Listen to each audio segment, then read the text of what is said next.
Phil Gibson says, I still don't get the goat kink. I'll tell you, Phil. Round about this time last year, I helped raise a little baby goat for a little bit. We had to go back to the kitty farm, and we named him Lucky, so that's why I am the goat father. The purveyor of goats, the bringer of goats, the bringer of the goat stream. Ladies and gentlemen, mesdames and messieurs, welcome back to the goat stream. I am, of course, your goat father, Jason Mironchuck. How's it going? The thunder from down under. And they are cute as fuck. Yes, they are a Spud Ruckus. Good enough reason, I believe, to use the goat as my mascot, as the animal icon of the show. Folks, we got a hell of a show today. Heck of a show. Heck of a show. I'm just recovering. I'm a little bit low energy. I'm recovering from drinking a bottle of wine yesterday and doing streaming, which I don't know if that's always a best idea. I'm getting old. This can't be cracking bottles of wine. I was going to have one glass, and then the bottle happened. So, these things happen. Of course, yesterday we talked with Jim Jatras, and Buck Johnson jumped in, talking about masculinity in the Orthodox Church. It was a recent hit piece written about him, and really targeting Russians in general. The whole spooky, ooh, there's a Russian church in America. Ooh, what does that mean? Ooh, must be spies. We must be giving apples to the resistance or something.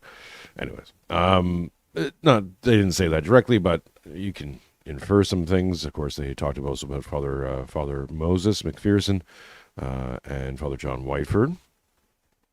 So we covered that on the show, and we talked with Jim about Putin striking back. So that's available out there. Go check that out when you can. It's also up now on Spotify and all the sound catchers, podcatchers, all the audio platforms. Still working out the audio kinks over on Talk Studio, which is where I record those, stream those with Jim.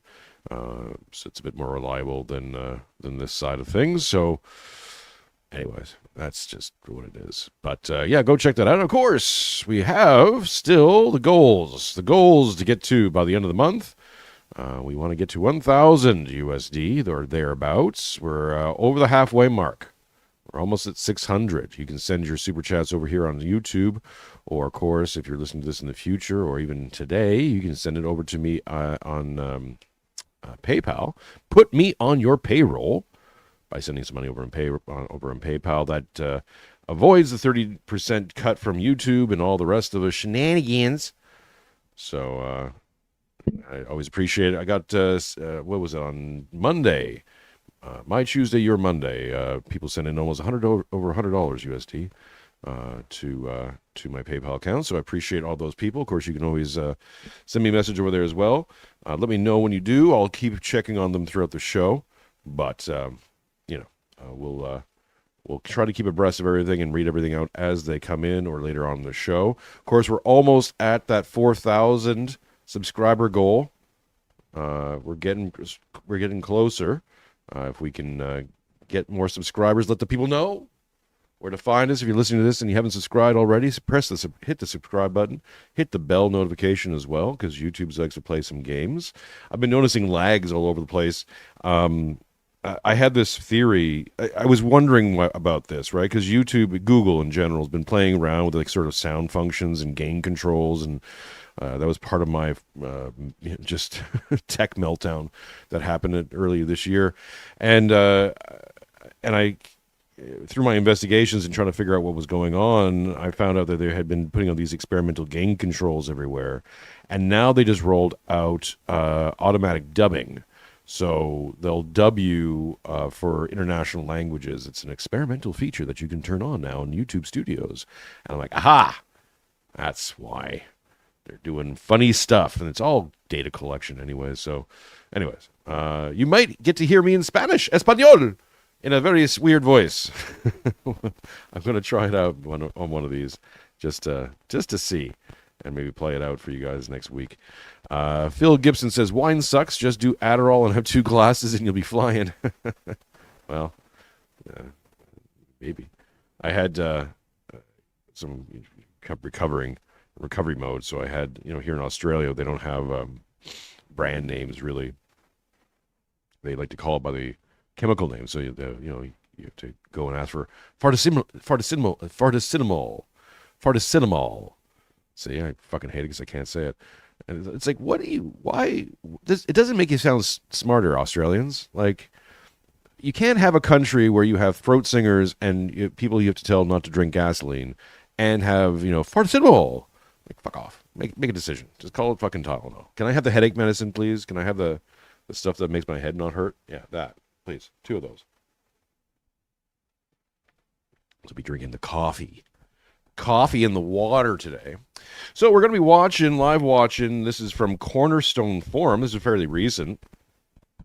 Tom Luongo, Alex Krainer and Matt Ehret it was on there talking about, is China our enemy? And of course, how that relates to Canada relations in the City of London. Of course, Tom Luongo has been on this show, part of the Shadow Empire series. Matt Ehret has also just been on the show. We had him on with Jim Jatras, so you can go check that out as well. Talking about how, evil Canada. And Alex Krainer is someone I would love to get on the show very soon or in the future. Matt, I think, is going to be featured. I'm just reading some of his books, and we'll be talking more to Matt in the future. I'd like to get him on for a Tales of the Shadow Empire Volume 2. I think a lot of his work is a natural fit in for that kind of investigations. Of course, looking into who really runs things. If the American Empire is not really run by the Americans, then who would be doing such a thing? So that's a lot of the series talk, and we'll be getting more into that as well. Of course, tomorrow I'll be over on King Pilled, co-hosting Network Armageddon Electric Boogaloo, a Network Armageddon Electric Boogaloo, a Network Armageddon Electric Boogaloo, a Network Armageddon Electric Boogaloo. Little show we do every Thursday, starting probably around 9-ish. I have to confirm with Matt. We don't know if we have a show set for that yet. I'd like to talk to him. I think what we may end up doing is do an econ show. That's kind of my notes for things, and find out what's going on in Japan. Japanorama. Where it seems to be like, there's a tick over, there's a domino. I'm going to get into a theory there when we're watching Cornerstone. Cornerstone, eh? Set in Calgary, Alberta. There is a guy on the stage. He's the host. Oh my goodness! You want to hear the most Canadian accent come out of someone's mouth, eh? Brings me right back to when I was living out in Calgary for a spell. Oh yeah, it's the true north son there. Yeah, he's got the whole aboot and the whole thing. It's weird because I don't really have a strong Canadian accent because I grew up in Montreal and did some time in Toronto. And of course, when you have, I think maybe deep voices. I haven't heard a lot of deep Canadian voices, with that Canadian accent. Lauren Green was a famous Canadian. He was on Bonanza. He had a great nature show when I was growing up called Lauren Green's Wild Wilderness. And he had a voice kind of in the same range as me. And he didn't really have that Canadian, aboot kind of thing. I don't know if you can do it if you have big balls. If you have large sized testicles, I don't think you can do that accent. It's more difficult. So I don't know. Take it up with the Canadians. Canadians, eh? So we'll be watching that. And we'll see how long she goes. If there's interest, there's another Matt Ehret's video over from Canadian Patriot Press. We might get into talking about CSIS, which is a Canadian spy agency, which is just defending us from spies. Oh, we don't do any of the real spying, eh? We just make sure no one's doing the spying on you. Wouldn't want any of that. No. Us do a spying? No, we're too polite, eh? We wouldn't. We'd have to ask you. We have to ask you nicely to see if you get your information there, eh? Hey, can you pass that along? By the way, can you just pass on your missile secrets, eh? Be sure nice of you if you could. So. Julio says, I'll judge your Espanol. It won't be mine. It'll be YouTube's Espanol because you can do automatic dubbing. I just want to hear the voice they give me. See how, see what kind of language comes out my mouth when you do the automatic dubbing over on YouTube, which I think is why, tell me if there's lags and stuff like that. Won't be from my end. So, anyways. Oh yeah, and also tomorrow after the Electric and Network, I'm gonna get an Electric Boogaloo with Matt Erickson. I plan on doing a members only stream. I think Charles Padilla might show up and have a chat. So sign up to a membership, $2, get you in. It's pretty easy. Or gift us a membership as well. That's always nice. Nice way to say thank ya, g'day, and thank you. Yeah, when anybody will support the show, I'm not gonna grift the entire time. That's where we're at. Okay. So, we got 50 people watching on YouTube. That's nice. Please, and send us your likes and subs and shares and all the rest of it. Let's just get right into it. KJ, haven't seen you a while. I haven't seen you in a bit. Wine is the nectar of the gods. Okay? Okay. Seriously. What are we even talking about? Oh my god. How could you even not even be on top of wine? Seriously. Like, ugh. Phil, this is why you're at incel, because you don't like wine. Okay? Okay. All right. This is only 48 minutes, folks. So there's a chance. There is, let's say a prayer. There is a chance we actually get through this whole thing. And I'm starting a little bit in, because I'm cutting a little of the intro out. So we might, how much time we got here? Starting at 11? 3 hours for 48 minutes? Yeah, I think we could do that. Okay, let's find out. Let's find out.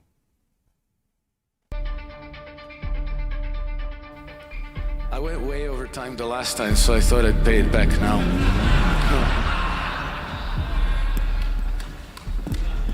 I'm looking at the clock. I've been looking at the clock all day. I'm like, you know what, Alex is gonna, all right. I got 5 minutes on the clock, Alex. Actually, probably 6 by the time. Anyways.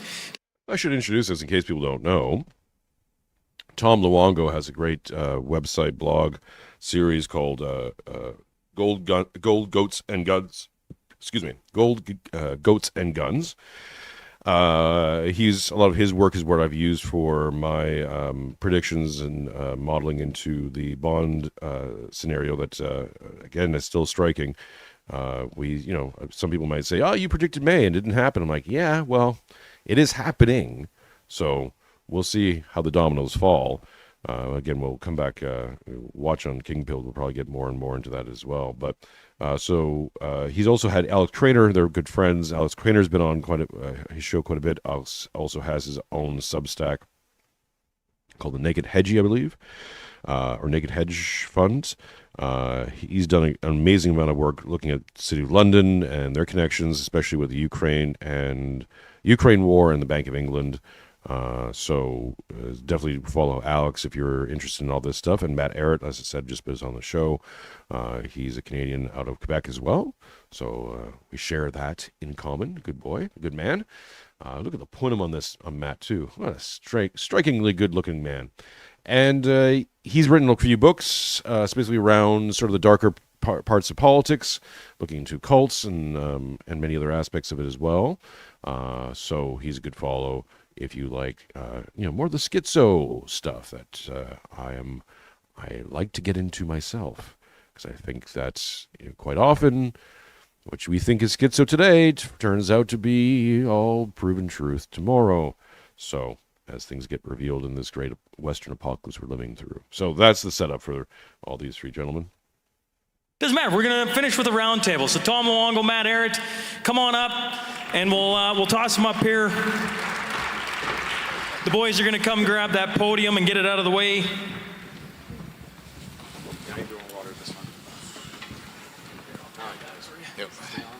I hope so. Thing on? Okay. Yes. It's the end of the day. I get to do coffee, not water. All right. So we got 5 minutes worth of stand up before. Thank you, Alex, for the time. Oh, that's true. You bought us more time. Sorry, what was that? This is our time. This is our time now. Like we get to screw around to be and We have 4 minutes to tell jokes. I'm all over the place. I'm like, I forgot the time. They threw me a real curveball in the end there. Okay. You already heard it, eh? Oh, can you move the podium out, please? Crikey. Well, when I started planning this event, 9 months ago. You know, Tom and Alex specifically will recall. Tweety Bird says, is it possible to make the screen for the video larger? I mean, I could. It'll kind of take up the whole thing. There's not much going on in this video. There's just basically them sitting there on the stage. So if I get multiple votes, vote with your dollars. If I get $20, I will make the screen larger and screw with my aesthetic here. But otherwise, I mean, I heard you. I was actually thinking about doing that myself. Was I looking at the thing, maybe making the video screen larger? But specifically for this one, it's you're not missing much visual. Let's put it that way. But if people really want it, hey, send me $20. I'll make it bigger for you. Probably a few different chats on. You know, everybody keeps talking about Calgary. I don't know about. You know, I said right off the start, I'm like, I'm not going to Calgary. I was pretty disgruntled about it because I'm like, I just know how much stress it's going to be. In saying all that, before we get into anything heavy, you three specifically, you know, Montreal, Monaco, Florida, your thoughts on just the venue, the amount of people that have shown up, you know, your thought, because you not pushed hard for Calgary. I don't mean to say they you know, did anything, but you both, I think this made it a little easier. An international trip right to Calgary, boom, you land. You've got your wife with you, Tom, but just curious, before we get into any topics, I'll set the timer. I feel you're still kind of on from your previous speech. Yeah. Alex, you still got time. What was the question?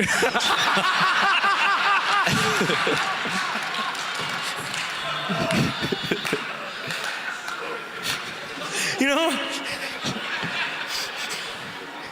Okay, we had some fun with Alex's flight on his way here. It was a bit of a crapshoot. No, ladies and gentlemen, the man with the driest wit in geopolitics, Alex Krainer. So I get him a flight. He's flying everywhere. He's all worried, and then he doesn't text me for 2 straight days. And I'm texting him information.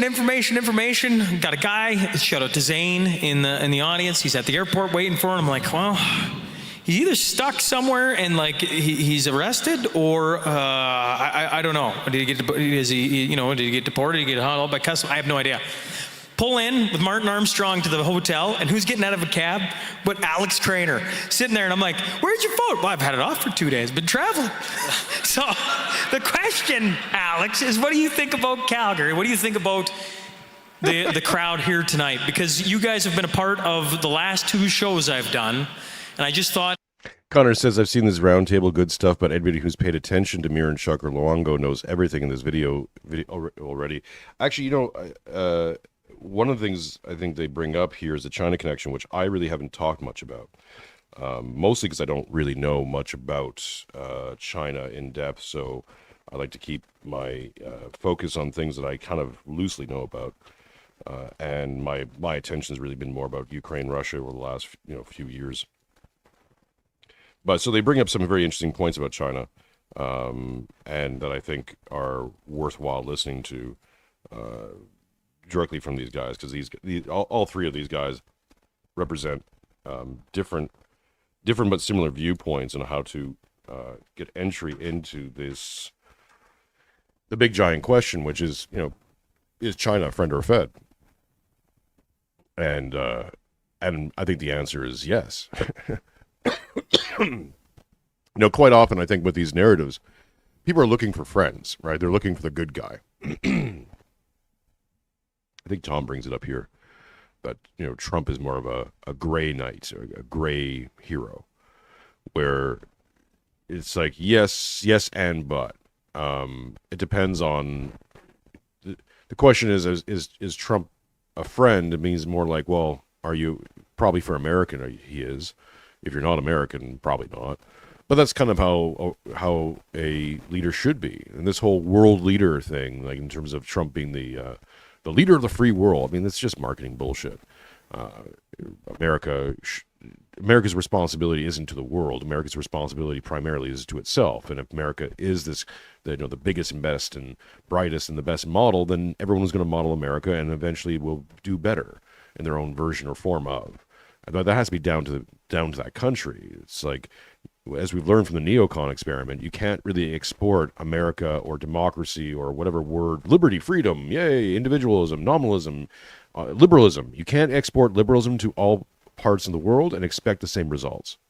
You can literally force it down people's throats and make everyone liberal in some way, shape, or form. And then when things go to absolute crap, you can't just blame the people for not being liberal enough. It's not their thing. This is primal frame, civil frame kind of stuff. There are places in this world where the people and their society is set up for a primal frame, which is everything's existential, everything's pretty immediate. They don't think in terms of generational investments.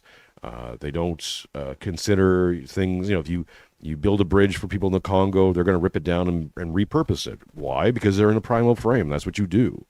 When you're living in a jungle, you do jungle stuff. It's not necessarily bad or wrong. It just means that they haven't started living in a civil frame, and so you have to sell them on that. You have to sell them on the concept of civilization itself, and civilization being a good thing for people to go, oh yeah, okay, so don't tear the bridge down. No, leave the bridge up. But we don't need the bridge all the time. We don't need the bridge during the rainy season. Yes, but the bridge is still important. Why? Because it gives you the civilizational capital. What's that? Okay. Get the whiteboard out. Where did we lose you? So, but that's as much of a spiritual kind of mindset or state of being as it is a practical one. And but until you start addressing those issues, you just can't force Congo to be democratic liberals, because it doesn't work. We're seeing that in South Africa. We're seeing that all over the place. It's, and we can say, because they're stupid and they're this and they're that. Yeah, well, there's a lot of stupid people in the world. There's a lot of people who are not brain trusts who can still manage to run their countries in a half decent way. I mean, there wouldn't be people in the Congo if they were that stupid. They wouldn't exist. Everyone in Africa would have died already. So they must be smart in some way. It's just not in the ways that lend itself to our standard of civilization. And that's, I think, down to just, look, some people are builders. We're builders. Why? Because we build. That's what we do. We build. You put us somewhere, we're going to build it. That's our concept. Our conceptual reality our concept of reality is building things. Building things that last. So building things that are good, beautiful, and true. Maybe these are all side effects of Christianity. I'm down with that. We can explore those concepts further, but essentially it's just that. There are people who reside in a civil frame to whom, like myself, to whom civilization makes the most sense, even though it's not rational. It's not a rational thing to build a big, giant, beautiful bank. You could just build a practical bank, which is what we're starting to see in society these days. For the last 60 years, society in the West has become more feminism, which has become more pragmatic. This is a Charles Baddiel shout out. The more practical you become, the less romantic you are. Well, the romantic in us, the masculine romantic urge, is to make the banks big and beautiful. Why? Because it generates civilizational capital. It makes people want to be around that city. It makes people feel like at home. Whatever big and beautiful it is. Maybe it's, we have different styles throughout the ages, but it's still the same idea, that there's a sense of ownership, a reflection from the bank to the person, or the buildings to the people, to the town itself, and the maintenance thereof. These are all important factors. This is how we invest human capital and how we generate human capital. We generate it to invest it, and quite often to maintain that what we have and build even more of it. That's the real differential between primal and civil frame. Primal just doesn't do that. They can still be romantic, and they still have heroism. They can still have all these wonderful things. Sure, they just don't get why you do these things, because it's not rational. I think the primal frame is far more feminine by nature and far more practical, therefore, by nature. The bridge analogy. UNESCO comes and builds a bridge in the Congo. It's across a river. Well, the rainy season only happens every every 3 or 4 whatever months, 6 months of the year, and you only need the bridge for a few months out of the year.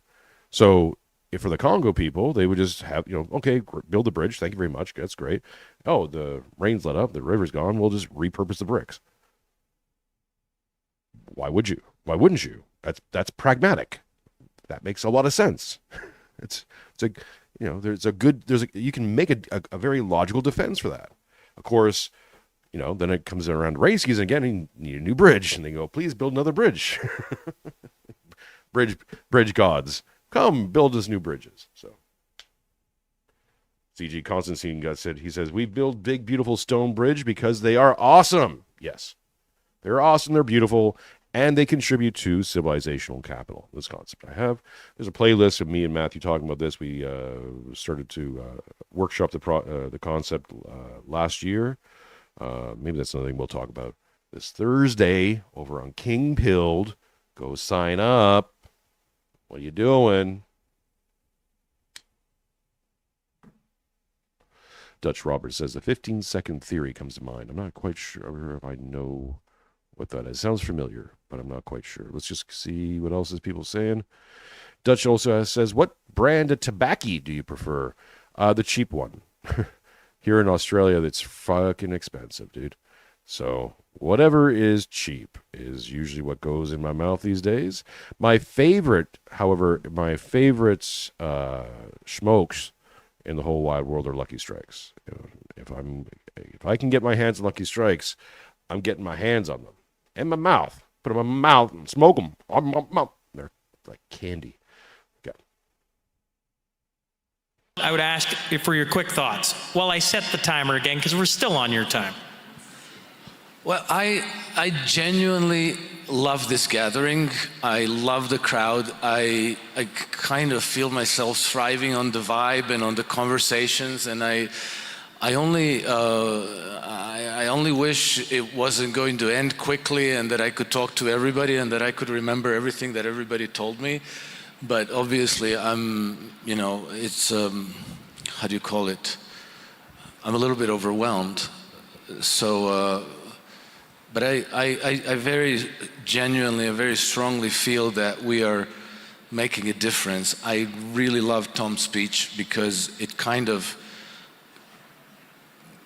brings together a lot of what I think this is all good for, because it matters. And is this some kind of a quantum thing? I think so, but I wouldn't know how to articulate it. I just know that it matters. And so the fact that you all are here and the fact that we are here and that Sean organized all this, I think is, one of those little switches that is helping humanity along in the right direction. And I think that we've been now raised into this same matrix for many, many generations, to the point that, we grew up, we not really questioning everything. We got educated in a certain system. We accepted certain concept of reality, what it is like. And that kind of gave us a picture of who we are in this universe and what we represent. And I think that we're about to break out of that eggshell, and we're going to be discovering completely new things, and we're going to be discovering ourselves as we probably should be. I wrote a couple of months ago, I wrote an article about this, comparing humans to chickens who spend many, many years, many generations in like a feedlot. Important little note here. Yeah, there is something that's shifting. The only reason you get these three guys on stage with a crowd listening, and of course, I think all three of these men are brilliant, but there's definitely something shifting, and people, I think at the end, historians will look back on this time, if there's any history to be written, and will say that COVID was the big giant misstep. Let's say. It was the moment when a whole bunch of people just went, what is going on? Wait a minute. No. This can't be happening. This isn't right. This doesn't comport to my understanding of reality. What are you talking about? So I think you get from that, and especially the lockdowns, to this event and to these conversations we're having online, and of course, everyone who's in the chat, appreciate you who show up. There's definitely that thing that's shifting, and it's a good thing, ultimately, I think. And it's a necessary thing. It has to happen. So let it happen. And we are here for it as it's happening with shows like myself and Matthew and Buck Johnson, many others who are trying to piece these things together. Bailey Bradley, $10. Appreciate you. Pair character flying in the air, the red cape and a smile on his face. Well, good. I'm not sure if that means because I just get it as a quote here, so I'm not sure if that's that's a statement, a question, or an emoji, perhaps. But I appreciate you, Bradley. Why is this alert box not working? That's weird. That's interesting.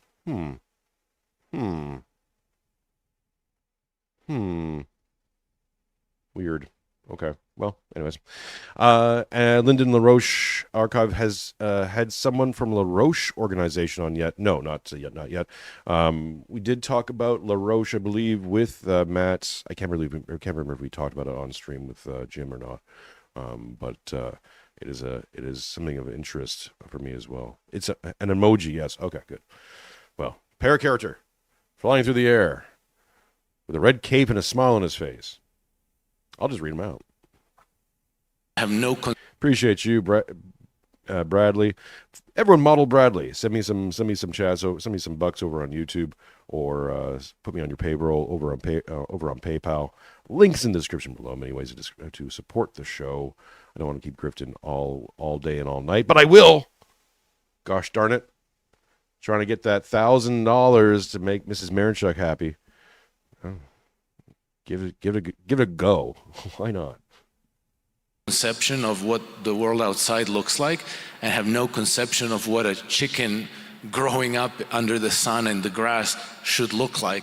And I put photographs in, pictures of chickens in wilderness and picture of chickens in the feedlots as just an illustration of maybe where we are, figuratively speaking, and what we're about to discover, or if we don't, our children or future generations might. And I think it's going to be good beyond our imaginations. And I think that this event here is probably part of that process.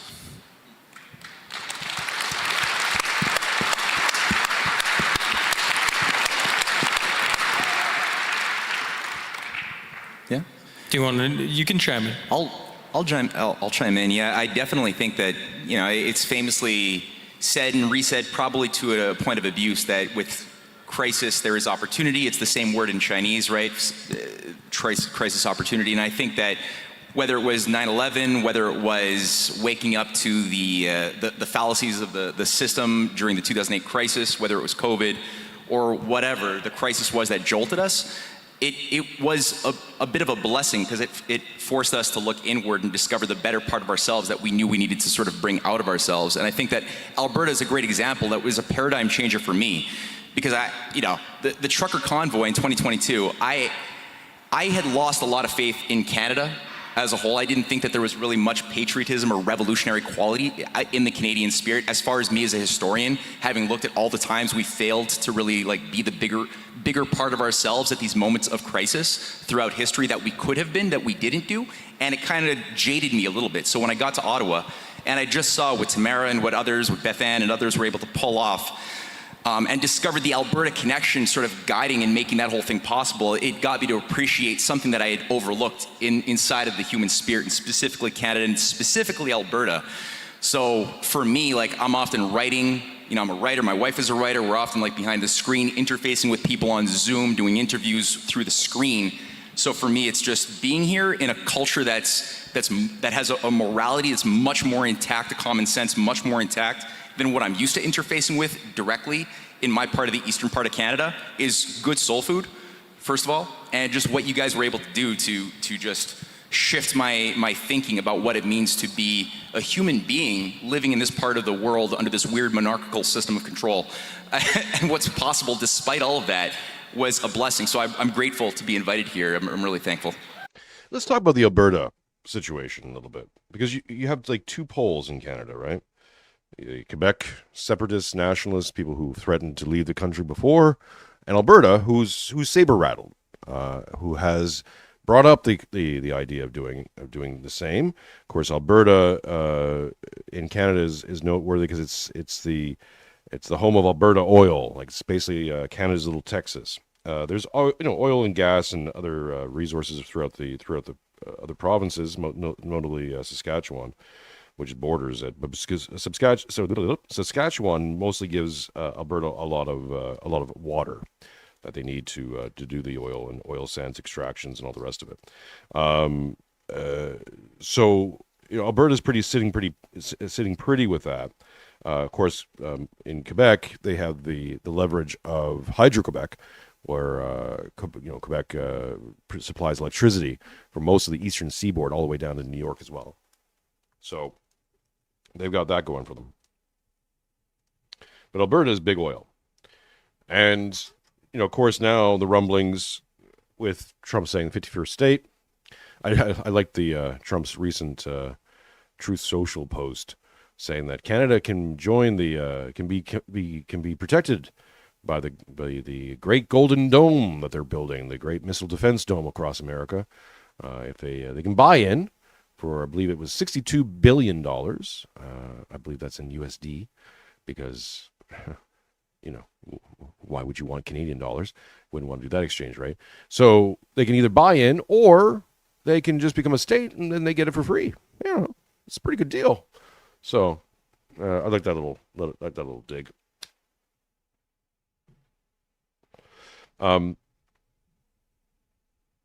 Alberta, of course, is the premier of Alberta has gone across and gone to the White House and talked to Trump or his administration directly.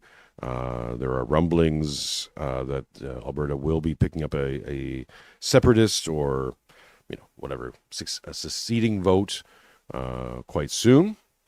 So the difference between these two provinces really, and why I actually think if Alberta goes through with it, I'm not sure if they will, but if they do, I think there's a different, let's say, a different kind of quality to the Alberta case.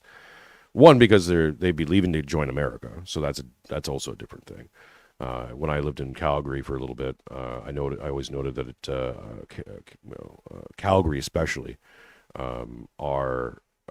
it felt very American in many ways, more conservative for Canadians, more likely to vote Republican, if that helps for Americans to conceptualize.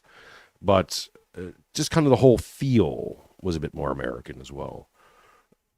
So there's that. They wouldn't just be striking out on their own to be their own little thing, and medieval Europe is what Quebec wants. They'd be leaving to join probably America. That's on some level, either as a territory or special zone or etc. So there's that strength to it, but I think the other big strength is that Alberta's only leaving because they're interested in the future and prosperity of Alberta. And while, of course, that could be being mirrored by some of the elites, I believe that a lot of big Calgary oil guys are connected to Texas Oil, which is another big player in all these things that don't really get mentioned. But if you want to talk about money, liquidity, power, ability to have political leverage, Texas Oil is a big one to look at. And that kind of got quiet after a while. Remember the Koch brothers was the names, the guys that the Democrats used to use as the counterbalance to Soros. The Democrats had Soros, but the Republicans had the Koch brothers. Ooh, and that was just all Texas Oil. So that connection, that relationship, of course, is notable to keep in mind with. But I also think from Alberta, just from the people I've met in Alberta, Calgarians, mostly, there's more of that sense of no, fuck you, no, we're not doing this, no, we're not standing for this, we're not going to be beholden to Carney or Trudeau or whoever. They've famously always had a sort of an antagonistic relationship with the Trudeau family, with Pierre Trudeau as well. The idea of Alberta turning liberal, voting liberal en masse in my lifetime is laughable. So there's a lot of those things to keep in mind. And I do think that in this sort of turning zeitgeist, in this sort of Western apocalypse where all things are hidden or being revealed, there certainly seems to be something specific about Alberta, something special about Alberta that's going on. A spirit, a zeitgeist within Alberta. Maybe it's the vengeful son who all of a sudden goes, "Nah, we're not doing this. No, if it destroys Canada, then so be it. We're not playing this game anymore." Nicholas says mid-roll ads are killing you. I'm sorry, my friend. There's nothing I can do about it anymore. YouTube is the only thing I did was turn down the frequency. So you're welcome for that. Also, if you go over to Gumroad, I do have a membership over there. You can join up there. It's $10 a month. I haven't uploaded anything new there for a little bit because no one's signed up. But that's if you want ad-free content, you can go there. And at the end of the week, I'm going to be uploading all these over to Substack. So if you want to join up on Substack and get your content there, over on Spotify as well, many other places to receive the content, hopefully with less ads in the future. And I apologize for YouTube. On the behalf of YouTube, I apologize for YouTube being YouTube. Nothing I can do. Volts Persona says Permian Basin personal bastion. Explain, my friend. Julio says it would also help Republicans win elections if they became a state. Yeah, theoretically. I mean, again, you take your most base conservative Canadian, they're far more Democrat than not. Although I think with Albertans and sort of the particularness of Alberta, I would say they would be more likely to vote Republican in America than not. So there's that to keep in mind. $10 from Slosher, my friend. Thank you. The rest of Canada may not like Alberta, but they do like our transfer payments. They wouldn't let us leave without a fight, even if we voted for independence. Absolutely. Totally agree with you. They got to keep this thing together somehow, right? And even just for appearance's sake, having people leave, one province leaves, it opens the door for all the rest of them.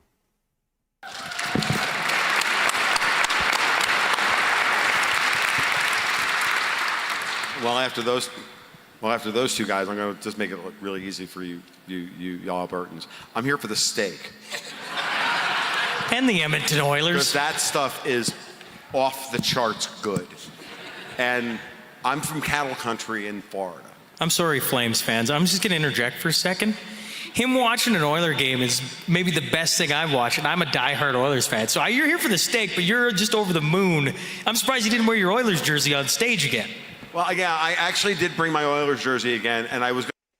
Tom and I got to talk. I understand why he's probably not into Montreal Canadiens because the French aspect there, because. But I mean, the best team in Canada, best hockey team in Canada, best team in the history of Canada, best team in the history of the sport, hockey, is the Montreal Canadiens, my team. So, just saying. Gonna wear it to. But the Edmonton Oilers did have a good run there. Nick Marianos' house last night because, well, he's a Calgary guy, but I know it would have hurt me. I know, that's why I didn't. I'm like, he would have starved me out, actually. But no, there was a great moment last night over at Nick's house after dinner. Everybody else was inside talking and chatting, and I'm like, oh, it's time for a cigar. I'm out on Nick's back porch, and I'm looking back into the living room, and the Florida-Toronto game was on, and I got to watch overtime, and I hadn't watched a full hockey game in a while, but I'm not a big Florida Panthers fan, but being a Sabres fan, anytime I get to watch the Leafs lose, that's just yeah. Anytime the Leafs lose is a good day, really. Because fuck the Leafs. Candy, folks. The Toronto Maple Leafs is a massive psyop. Let's just put it that way, okay? They're barely a hockey team. I think they exist just to exist, just to sell jerseys to the poor, undeserving people of Toronto, who are just. Every year, it's our year. It's like, come on now. It's never your year. It'll never be your year. You're never going to get into the finals. It's never going to happen. Okay? Why are we entertaining this illusion, this myth that you have that someday, some way, that the Toronto Maple Leafs will actually, even get within spitting distance of the Stanley Cup? Come on. Honestly, man, the hockey season's the only thing I miss about Canada. That's really, well, that and the food from Montreal and civilization and, public transit and not being surrounded by Australians. Other than that, though, And There's something Oilers and Flames fans can cheer about, eh? But That's something that Oilers fans can cheer about, eh? This guy's voice kills me. But after my beloved and inept Buffalo Sabres, Edmonton is my team of choice, and it's because of how badly they got fucked by the Canadian dollar, by everything, and with expansion and how the NHL tried to take your game away from you, and it mattered to me as a hockey fan when I used to be a hockey blogger in that life. It mattered to me, and so all of those Calgary, Edmonton. What he's bringing up here, folks, in case you don't know anything about hockey, and why would you? But I mean, if you do, you're automatic Mironchuck.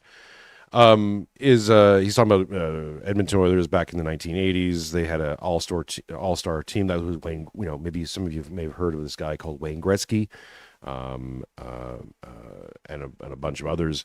It was a fantastic team. Grant Fuhr in the net, and anyways, it was a fantastic team. They were just winning everything. And that's roundabout after, I think, 3 or 4 years of them just killing everything. The NHL expanded with a draft. The Canadian dollar went to crap, so suddenly getting paid in Canadian dollars was not so great. And a whole bunch of other things happened with the great sport of hockey, which basically broke up the Oilers.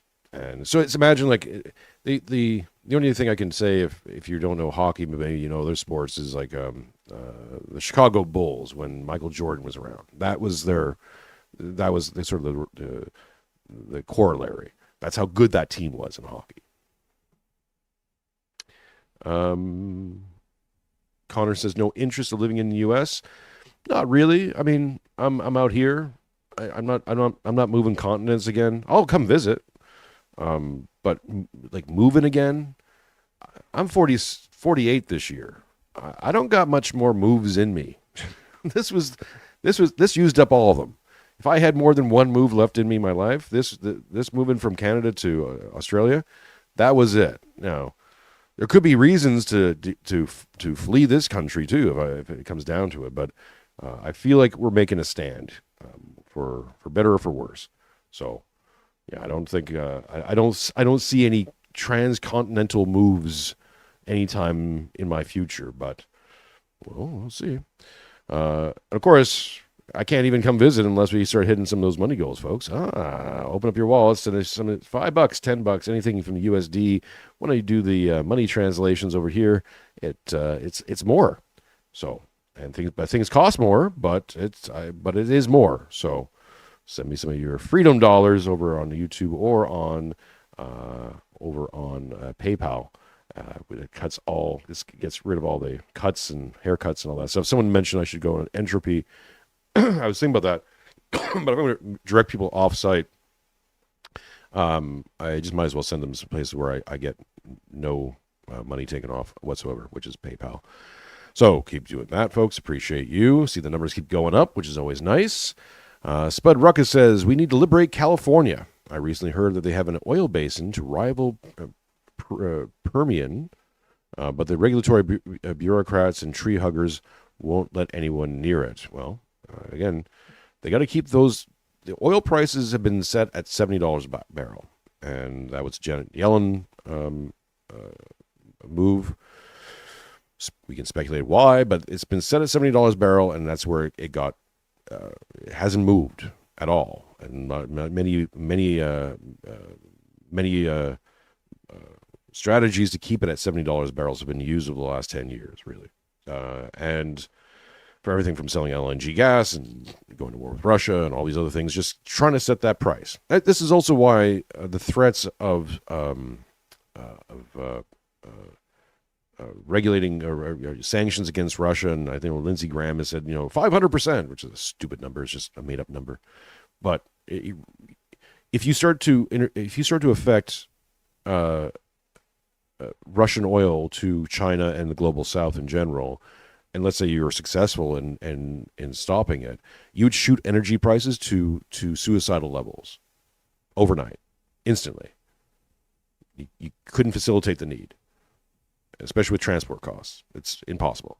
So it's not going to happen. Just saying. Unlikely, unless that's what the move is. Hey, let's just kill all economies on Earth in one shot, which I think was the old plan. There's a new plan being formulated by Trump. Of course, Tales of the Shadow Empire, we talk all about it with guys like Tom Luongo and many others.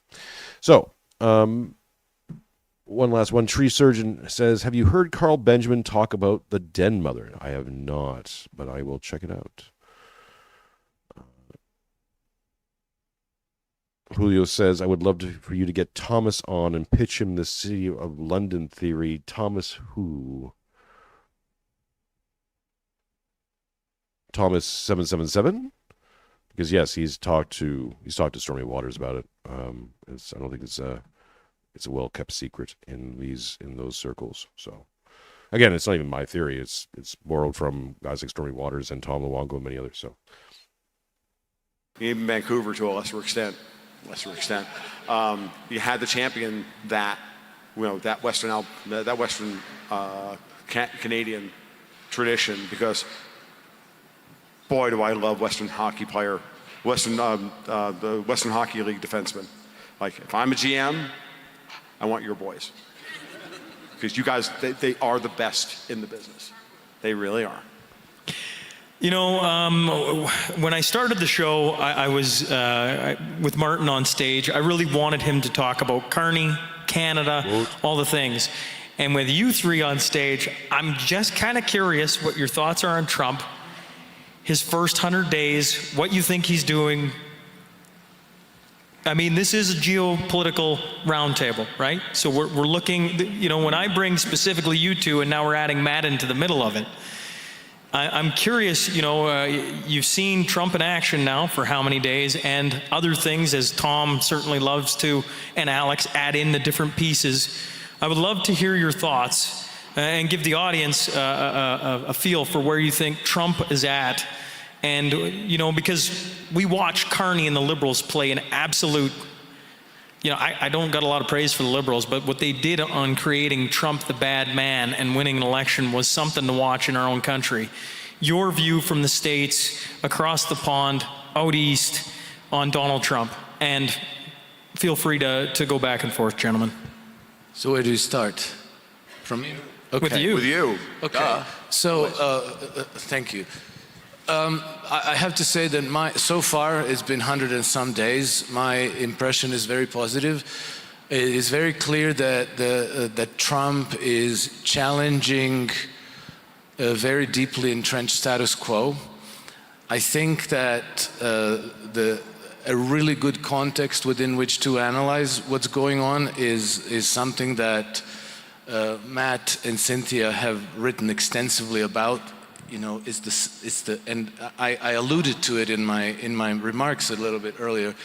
It's a conflict between two systems, and what I was talking about is geopolitics, but it also has fundamental economic foundations. It's basically, Matthew will correct me if I go off the rails, but it's basically the conflict between the British free trade system and the American system of political economy. And the difference basically is that the British free trade system is kind of basically piracy. It's plunder of assets. It's allocating credit to speculative endeavors, and basically extracting wealth from not just from colonies, but also from domestic populations. And it has always the same manifestations. It always ends up in Dickensian kind of misery. I mean, think about what he's saying here, right? The classic free trade models coming out of the City of London and out of the UK makes sense when you think of that the UK is set up for the last X hundred years as a global civilization, as an extractor of wealth from colonies. They set up colonies. They move their ships around from the East India Company and other organizations like that. Find a nice little place in the world. Oh, look, you got a sugar cane. Great. We're going to extract all your sugar cane. We're going to, don't worry. We'll give you some pennies on the dollar to make sure it's equitable. And then we're going to extract all that wealth and sell it abroad. Right. So their entire economy, because it's a nice little tiny island nation that doesn't have a whole lot of natural resources, doesn't certainly have a whole lot of space for massive industry.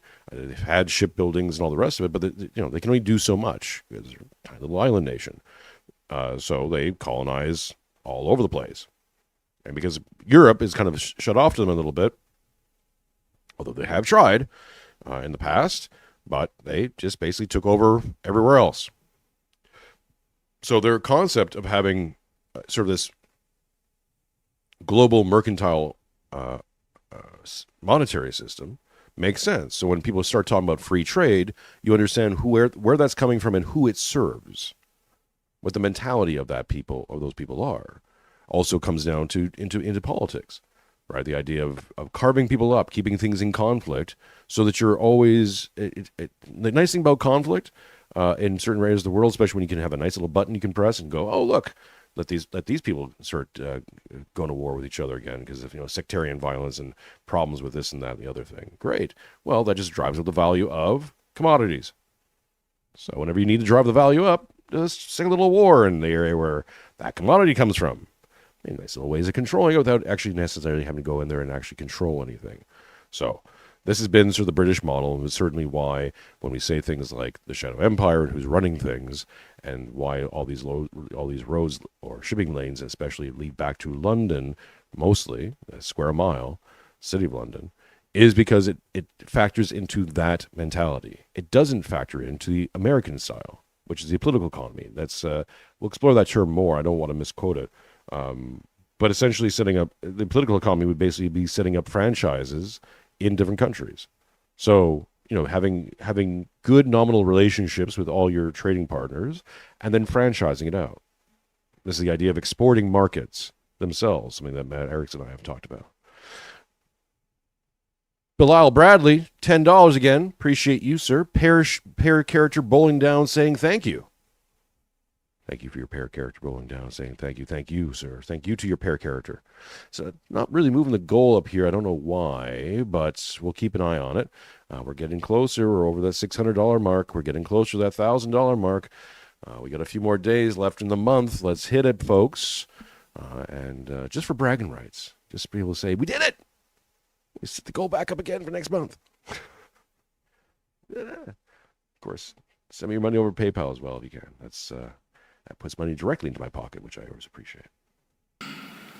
And creates mayhem abroad. Whereas the American system of political economy, that's what it's called, that's the name, allocates capital to productive endeavors, to industrialization and to development of infrastructure. Today, we see the American system applied in China, and we see what that has yielded. And so Trump, by initiating this transition, and there's no doubt in my mind that he's sincere about this, he has provoked a very, very serious and very violent backlash. His efforts are very complicated additionally by geopolitical realities. And, I didn't quite understand his bombing of Yemen when he launched the Operation Rough Rider on 15th March this year. It seemed to make no sense whatsoever, completely idiotic and morally repugnant. And I was like, what is this all about? It's so stupid, there's got to be something else behind it.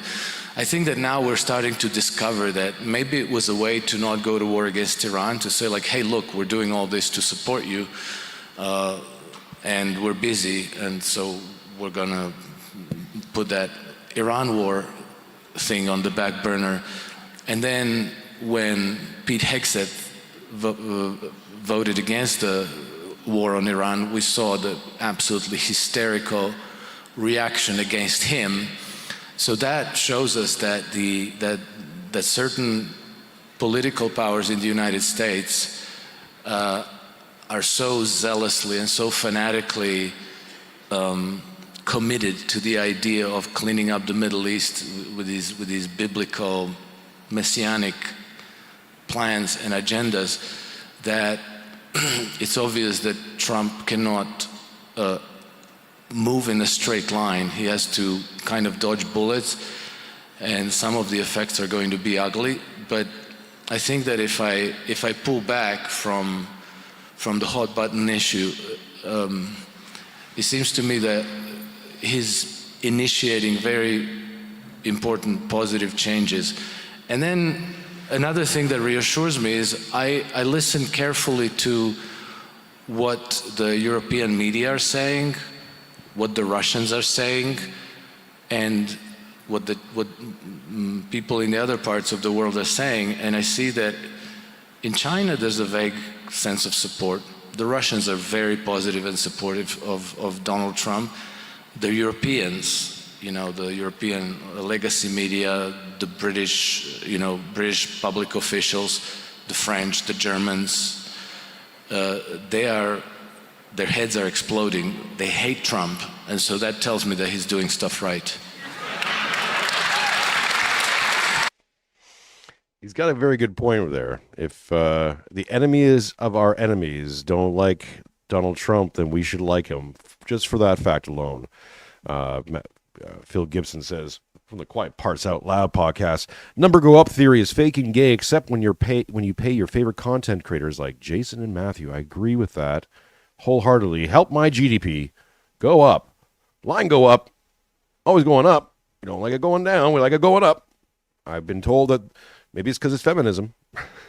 Could happen. So if number go up, good. So help my number go up. I appreciate every which one of you.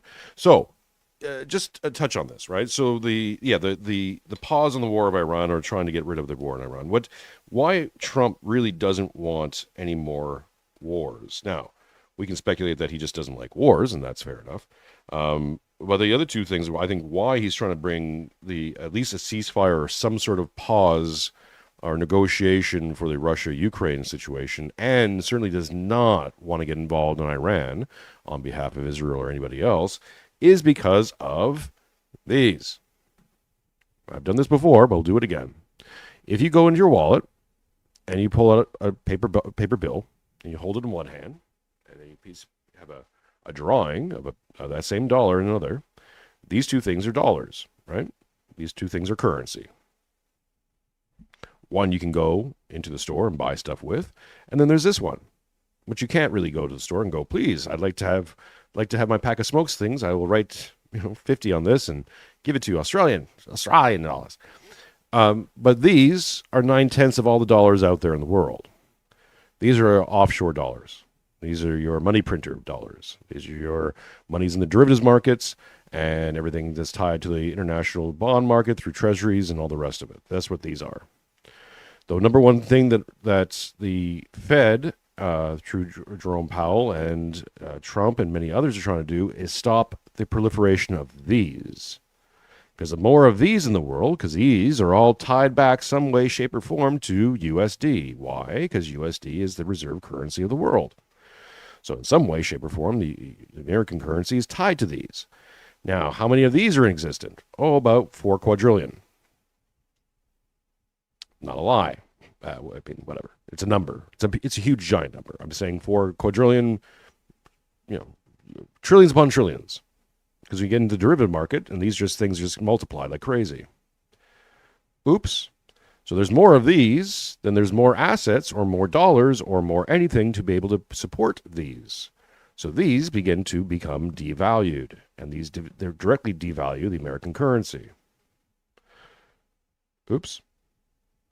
So someone like China or Japan or many of these other places who hold a lot of these, either through American debts or through treasuries, we'll get into Japan markets, maybe with Matthew tomorrow, but these are what's killing America. And let's say the global economy in general. This is the ticking time bomb. It's why America needs to stop these being printed. What would war happen? If you have major wars, especially 2 major wars going on, what's happening? A lot more of these will not do. It's driving down the value. So now, if let's say you're China, right? This is the possible China-America connection, and why a lot of the rumblings and the trade wars and all this stuff, and Trump squaring off against Xi and all this stuff, I think is a lot of kayfabe. Because if you're China and you're holding a whole bunch of these, in fact, a whole bunch of your economy is based on these, on investment and these in existence and holding these. Now, you might want to get rid of them at some point, but you got them anyways, right? You're stuck with them. Well, as these get devalued, guess what your stores of these are? Worthless. No good. Ticking time bombs in your banks. Oops. So, while it's no good for America, it's certainly no good for anyone who's holding a whole bunch of these. Now, those who are printing a whole bunch of these and then stuffing their pockets and filtering them through other, let's say, other resources, other assets, like buying up land, like buying up farmland all over Europe, or buying up corn farms in America, or buying up a whole bunch of real estate, right? Massive asset grabs, money being poured into the gold market. It's crazy. Mironchucknow. Why is that happening? People are trying to rinse as many of these back into assets as possible. So if these go boom, they at least still have assets.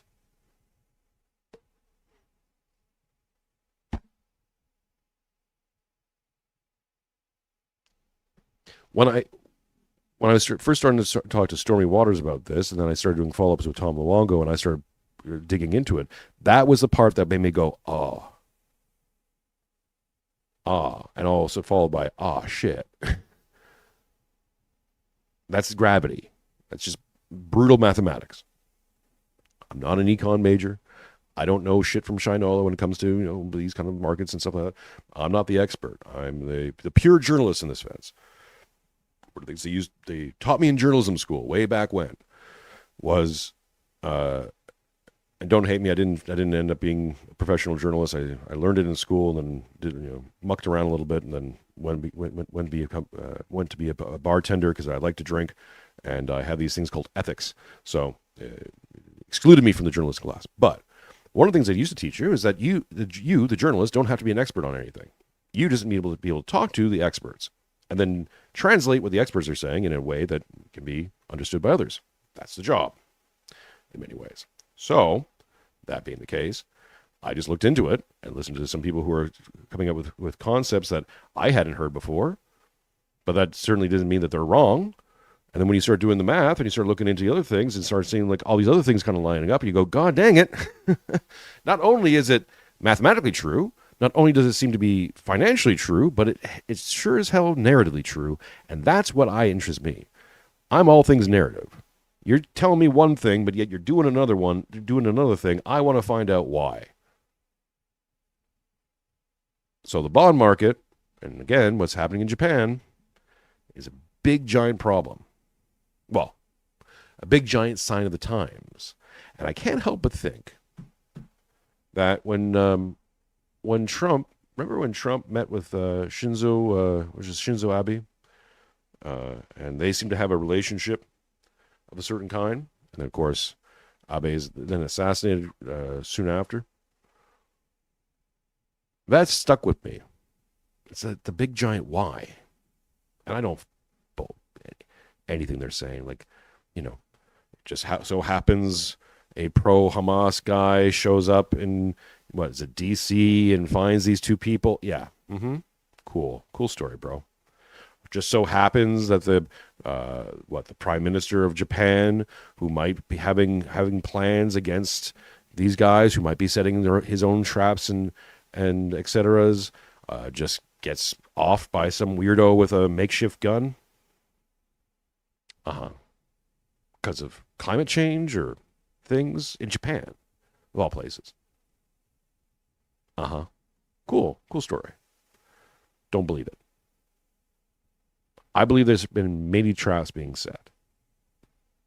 Because the enemy of the enemy of all our enemies, is the City of London. And as more people get brought onto it, I don't think that Putin or Xi or Trump or many others are ignorant to this fact. The other thing that sticks in my head, can't unshake it. Matthew Werner says, homemade steampunk railgun. Yeah, exactly. Other thing that just keeps sticking with me, remember when, I think it was for George Bush Sr.'s funeral, and Trump, it's all the presidents are there, and they're all in the front row and stuff, and They always make a big show of being nice to millennia, and Trump comes in. And Trump had sent them all like a little letter, in an envelope, and they all open up, and there was reaction shots of them looking at it going, oh. And, I think a lot of people thought he was just trolling them, saying some shit. I think he was saying, I got you. I know what this is. I know what the plan is. And I'm going to F your plan. That's my big tinfoil hat conspiracy. But just little things. Just little things that, I file these things into the box. Oh, that's interesting. Why is that happening? Well, maybe we'll find out one day. Don't know. Put it in there. Put it in the box. And every so often I look inside the box and never got an explanation for that one, did we? Everyone's forgotten about that, moved on, but it's still bugging me. So, things to think about. What's the chat doing? My goodness. Let me see here. Phil Gibson says, would funding color revolutions and trans bathrooms and trafficking endless wars and poor immigration policy happen in a Eurodollar less world? Rhetorical question. Well, I'll try to answer that as best I can. So the merchants of despair is a term I use for these people out of the city of London. And it's not just, I don't like to create a boogeyman class because it's unsatisfactory to me. So you create this boogeyman and everything becomes this, right? In this case, I do think it's accurate. However, I'm using it as a mental marker. So I say City of London or the Square Mile, you understand that I'm talking about some people, right? Banking elites, old European families, been around for a long time. That's why I also don't like attributing it all to one tribe. Because, yes, while they are present, they're not the only ones present, and this has been going on for a long time. Probably over 1,000 years. Long time. The Romans set up Londonium, the city of London, originally, as an outpost, as a trading outpost, and sent some folks that way, amongst others, and it's built up, and it's become a thing. It's become a special interest zone, along with the Vatican. Interesting moves in the Vatican as well. We're going to have more conversations about that, hopefully in June. But, with a new American Pope, I don't know who. I don't know which team he's playing on. We're going to find out. But things are about to get very interesting that way, too, because the Vatican's a nice little one of these weird places in the world. They have their own rules. Their own police force, their own, sometimes their own military, their own ports. So the merchants of despair, especially out of the city of London, are sitting on, just trillions of dollars, more wealth than kings. Just stupid amounts of money, power, influence. And what do they do with it? Human trafficking, drug running, gun running, funding wars, sectarian violence. And when you look into all that stuff, the only thing I'm left with, the only conclusion I can have out of all that is they get off on it. This is the system is what the system does. This is what they do. They're merchants of despair. They enjoy it. That's their product. Because I think they're in service to the guy down there, not the guy up here. We'll be getting into more of that as well, especially with Tales of the Shadow of Empire Volume 2 as I'm starting to work on that framework. Fenris says, at Spud Ruckus, Who Wants to Be a Millionaire was like 20 years ago. It was kind of assumed that the winners had it made for life. Now average homes cost cost $500,000. Yeah, exactly. Yeah. $1 million doesn't get you very much anymore. But, even that, let's say $1 million 20 years ago is like, I don't know, 10 million today. Right. The problem with most people is that if you gave them $10 million, even the smart ones, people who are like, no, I'm going to do the smart thing. I'm going to invest and put that money in good places. They wouldn't know what the good places are. Because your smart money is all your smart money finance, isn't working out that way anymore. The bond market was the safe, smart money. A lot of people, my betters, my critics will try to sell you this idea that the bond market the Treasury Department, all that stuff, is really about American debt, financing debt, which is true. There's an aspect of that. But it's also the system that's used for insurance markets, for retirement funds, for, a great big litany of organizations that think long-term, that have to think long-term. So the example would be, and of course things aren't this simple, but bear with, I take an insurance policy, right? It's going to be worth, I don't know, $1 million over time, right? So they know that in 30 years, if I live to 30 years, they're going to have to pay me out $1 million. So they take out a bond. They take out a 30-year bond. They write my name, Jace, on it, and that's the payout. That's the secure money. And there's a yield attached to it, so the insurance company will take that yield, take that nice little bit of extra interest and put it in their pocket, and thank you very much. Nice little way to make money off me. Well, what have we had in the last 5 years? One, we've had a major amount of cash outs on life insurance, thanks to the long flu. Not all of them, right? Some of it helped governments because a lot of those people were on government subsidized programs. But those who didn't, those who had private insurance and private life insurance, all of a sudden had a massive amount of payouts. So there's that to look into. As we're seeing the boomers die off, well, the boomers are sitting on trillions of dollars of assets, mostly in real estate. So as they die off, these elites want to get there, put that straw in there and get that milkshake out. All that asset seizure. And they'll do it. They're already doing it. Capital gains taxes, unrealized gains taxes. So we're starting to see that floated out here in Australia. I know in Canada there was rumors that Carney was going to do that. Then they walked away from it. I wouldn't be surprised. They repackage it in a new form. Equity tax. I mean, this was the carbon credit was supposed to be out as well. It was a great way of making sure that the powers that be, could control who got money and who got investments or not. DEI, ESG. Remember those acronyms? Environment, social governance. Your essentially your corporate credit score. You got to keep those numbers up to make sure you got those investments, and that was a way to control who got money. And if you apply it on business at first, and then you apply it to whole countries, you got to play ball. Make sure you're on team. That's why all of a sudden you accept. Why is Pakistan getting true and awareness centers and all that stuff? Because it proves to people that we're going to play ball with you. We're on team. We're on team liberal. American liberal bullshit. Were there other reasons for it? Yeah. But one of the main ones is getting everyone on board, priming everyone. And that way you can have econ lockdowns. You can have this lockdown, that lockdown, whatever lockdown you need to make sure that you maintain the monetary policy and monetary system until such a point that they could either pull the plug and collapse the whole system and restart it from fresh. This is outlined in the Fourth Industrial Revolution and in the Great Reset by Klaus Schwab. He writes about it. He tells you about it. They're telling you about it. They're not embarrassed by it.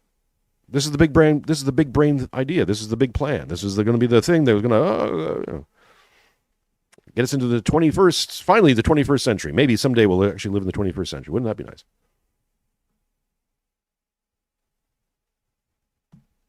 Unfortunately, all those plans also involved 15-minute cities and locking you down and making sure that your future was going to be dictated by these people. And now it's a split up. People think there's a great white replacement. Partly. It's just they don't want majorities. They all want little minorities. It's the way they've ruled Middle East and many other places very successfully. Keep that conflict going. So more conflict, more need for security, more lockdowns, more reward systems. You could be a good boy and you say all the good things and you agree with us. Hey, you get a little bit more UBI in your account this month.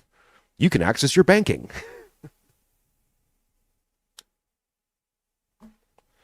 The thing that Trudeau did against the truckers Now, I don't know if he had planned that out, but they knew that they could enact all that because that was part of the plan.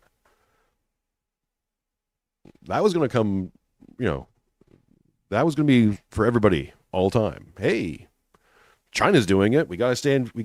China's doing all that kind of stuff. That's what the reports say. We got to do something similar. Got to, make sure we keep up with those Chinese. Let's see here. Someone sent something. Sean, I think, tipped 642. I'm just trying to find this. Sorry, Sean.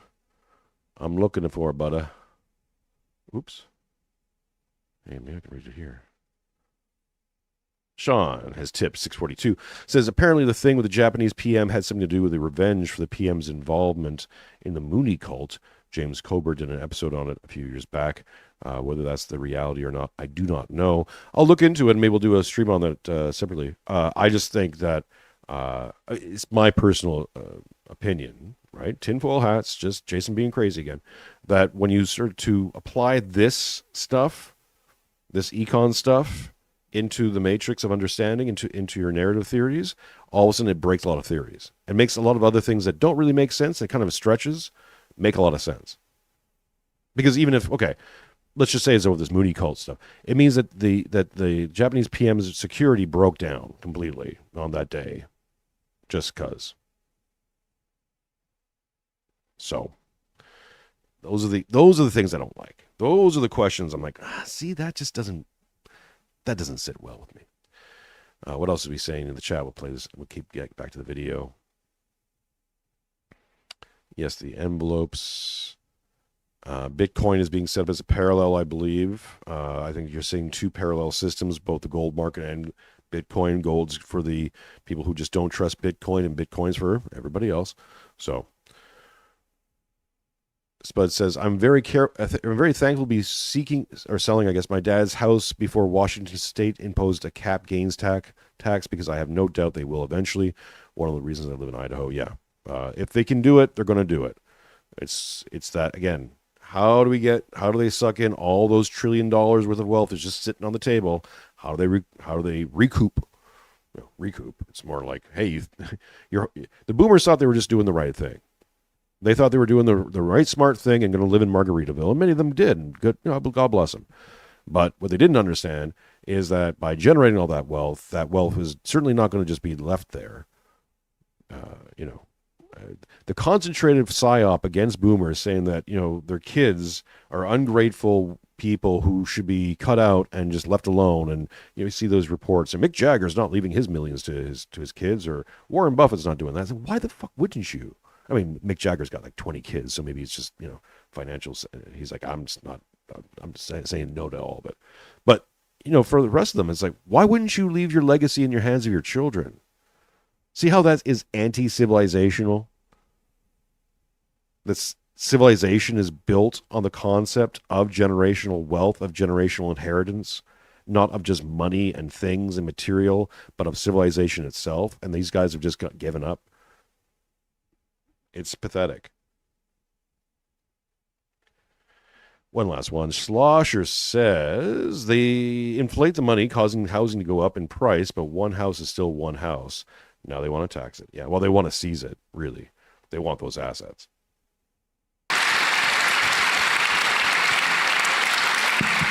You want this? All I'm going to do is, just briefly, I'll say that to Alex's point about Europe, what became obvious to me, and I didn't believe this about Trump leading up to the election and it really wasn't until I started to watch the transitions and he started going after, he sent Elon Musk after Keir Starmer. I've talked about this in podcasts with Alex in the past. It's very obvious at this point, I think, that Trump, Putin, and to a lesser extent, I even believe Xi, but I'm still a little on the fence about this. They understand who the real enemy is, and the real enemy is continental Europe, and it's the old banking interest of colonial Europe that need to be destroyed, and that includes City of London, not Britain, City of London, the square mile. It's very important.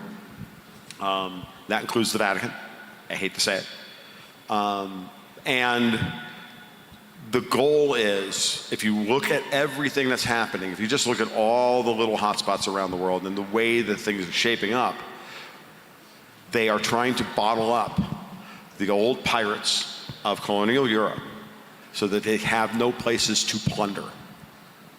So they've lost Russia. They're losing the Middle East. Trump said very nice things about Erdogan, Turkey taking Syria, which blocks Israel from going to war with Iran. The French have lost the Sahel region of Africa. That's all gone. The United States, nope, we're changing the way we do business. We're not going to allow Janet Yellen to spend us in the debtor's prison and everything else. The United States is secured. What do all of these regions have in common? Unbelievable natural resource wealth. Europe has no collateral. I learned that from Alex Krainer. And since then, that model has made perfect sense to explaining how everybody is acting. That's the big one. That's the huge big one. There's two big mind blows, right? This being a big giant time bomb, and just what Tom just laid out. That Europe doesn't have the leverage that the rest of the world has. The rest of the world has more leverage than Europe does, just in natural resources. So when you think about why would they be so gung-ho? Why would they allow Greta Thunberg to go to the EU people and shake her little finger and, How dare you? How dare them? Because it fits the narrative. We got to save the world.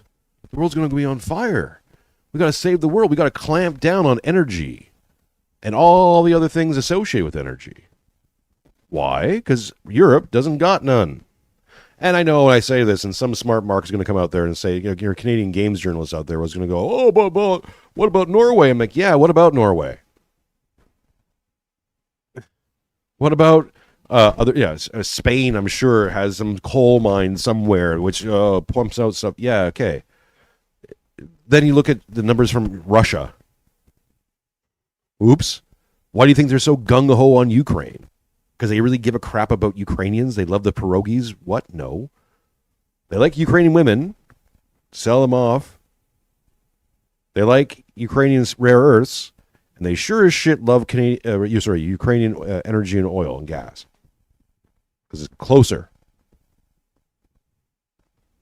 Poland, all these other places don't have as much as when you get into Ukraine and then you get into Russia. So Russia was always the goal. Get rid of Putin, destabilize it, get in there, take it over, and then you get to you kick the golden can, down the yellow brick road a little bit further. Because then the EU would be in possession of all those natural resources. And you would think, well, that's going to drive down the prices. They're like, no. Well, of course, there'll be just problems and all these reasons why, and think of the earth and bullshit. Europe ain't got leverage. And now, because they deindustrialized Germany, we can speculate why they would do that, but regardless, they did. So now you don't even have you're not even an industrial zone. So what good are you? Europe? Culture? Yeah, great. No, you can't even go to the culture. The culture has got human poop all over it because you've imported the third world into there to address your birth rate collapse. Because these are all crises brought on by you put liberalism in charge for too long, and you're in that liberal or Luciferian frame, and now we're into nihilism, and the nihilism of the day is overtaking everyone. And now what do? No one trusts anything. There's a lot of speculation. How to fix the birth rate situation? Will marriage do this or that or whatever? The answer is there's lots of things you can do. But the only way you're going to fix things is restore trust. people have to not just trust in their government or trust in their state, but trust in tomorrow being relatively the same as yesterday.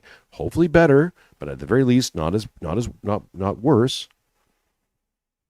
And that in 10 years or 20 years or 50 years, things will be nominally the same. That's what you kind of had for a long time. That's what built up civilization. It's what people do for generational investments. If they don't believe that in 20 or 30 years that the country is even going to exist, guess what? They don't do certain things like have families or invest human capital in certain ways. They try to get what they can. They live for their retirement funds, and they just keep pretending as if the retirement fund's going to be there, even though even the big businesses, everyone's telling them it's not going to be there. Oh, but my super might. Oh, yeah, I know. But my super still be there. It's like, how many times you got to hear from banking people, investment people all over the place saying that you're probably not going to happen, bud. Your chance of you retiring with your retirement fund intact like your parents did, not going to happen. They tell you blankly about it. And yet people are just, nope, no. What about my 401k? This is the obsession about GDP. This is the only thing they got left. Well, the GDP goes up. And some GDP's economy and my retirement and all my grift and everything like that is tied to this thing. So I'm just going to hope and pray and worship the GDP number. And as long as the GDP number go up, I can maybe retire by the time I'm 80. It's like even if the GDP number keep going up for the next 30 years, this is destroying the value of currency globally. So all the money you have and all the money you make ain't worth shit.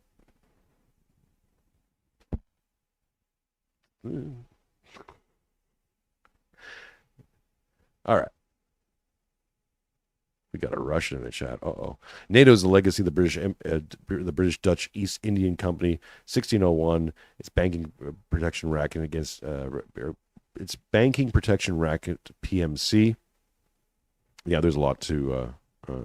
I don't disagree. Who else is saying? This guy is already half in the crystal by the sounds of it. Just playing. What are you talking about? You talking about Julio again? Is Julio kicking about storm in the chat again? Sometimes he's going to be brought to heel. Love you, Julio. I'm just joking. NATO of the origins of barbarian savagery by this deception wage war. Yeah.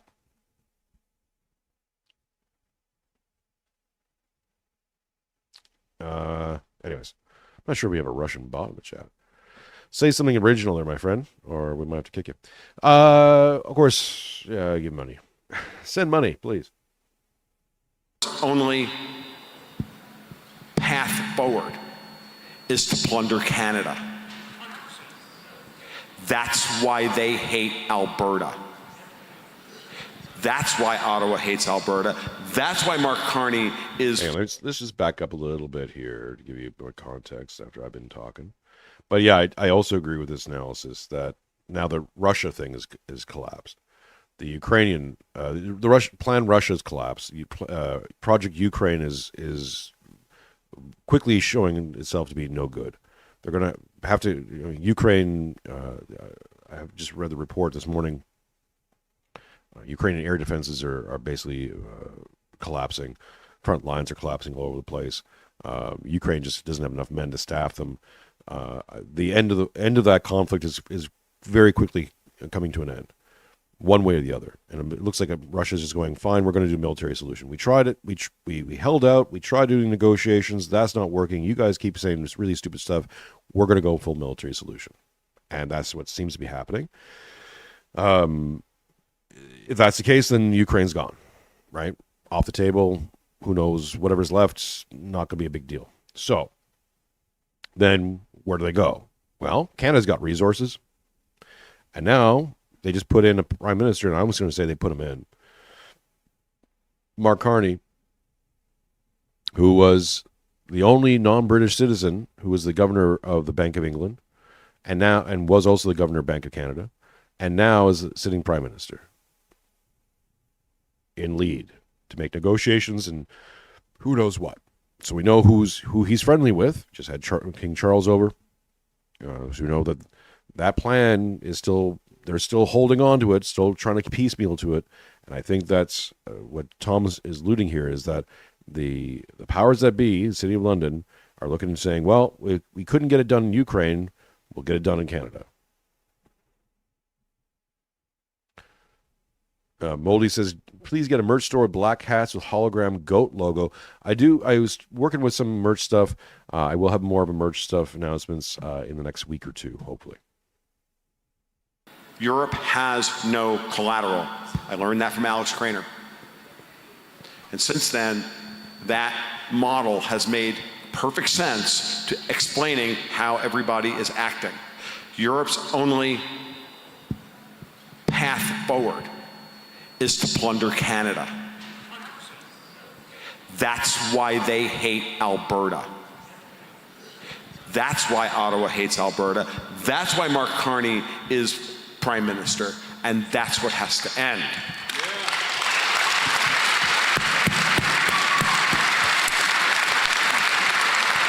When I read the geopolitical game board, folks, and I'm playing Donald Trump's faction, that's how I'm taking out all y'all. That's good. Yeah, that's. I'm on the fence. I'm reserving final judgment so far, and still waiting. I'm in data collecting mode to see how things pan out. Right now, I have a lot of my report card on Trump after the first 100 days. A lot of it is informed by what I saw him do in his first term, which was I approve of quite a bit. And oftentimes he would say inflammatory, belligerent things, and then that would freak people out, and then would do something eminently sane. And I'm hoping that technique and method is continued on. So I mean, the restoration of protective tariffs, I'm very much for utilizing these things as an instrument that I think every nation, if it's going to be sovereign, should have the right to use to defend their interests, their industrial manufacturing base. It has to be done wisely, because you could have a Smoot-Hawley tariff type of approach in 1930 when tariffs were done in a very blanket, mathematical way, which turned out to be lacking of certain elements that were needed. Yeah, I mean, that's not my fault with the audio for once. It's not my fault. I can't fix their microphones. Is this thing on? I just got a payment over on PayPal from Sean. Appreciate you, my friend. Shout out to Sean. Hey, Model Sean, send me some money over PayPal, and I'll add that to the total as money comes in by the end of the week. For a real recovery from the Great Depression, another controlled demolition wealth transfer, by the way. But that was a bad use of tariffs in my assessment. But then when I saw, JFK's tariffs or FDR's reciprocal tariffs afterwards, what made them work, it was that it was combined with a vision, a concrete vision, albeit flexible, because you don't know exactly how the rural valley or the rural electrification project was going to pan out exactly. You were going to encounter engineering challenges that were impossible to solve. The Tennessee Valley Authority, the Hoover Dam, the St. Lawrence Seaway, all of these the Four Corners projects, they were concrete vision ideas of the future that would organize all of the resources. And there were tertiary, thousands of sub-projects that animated how the tariffs were going to be applied based on a national mission. Which I would like to see more of that. I don't see a lot of vision so far in Trump's second term, which I would like to see. That's why I ended with the Alaska to Canada Railway that he initiated as an executive order. I like things like that, like the BRI idea is a vision. And the other thing that scares me a little bit are transhumanists. If you have transhumanist opinions, okay, fine.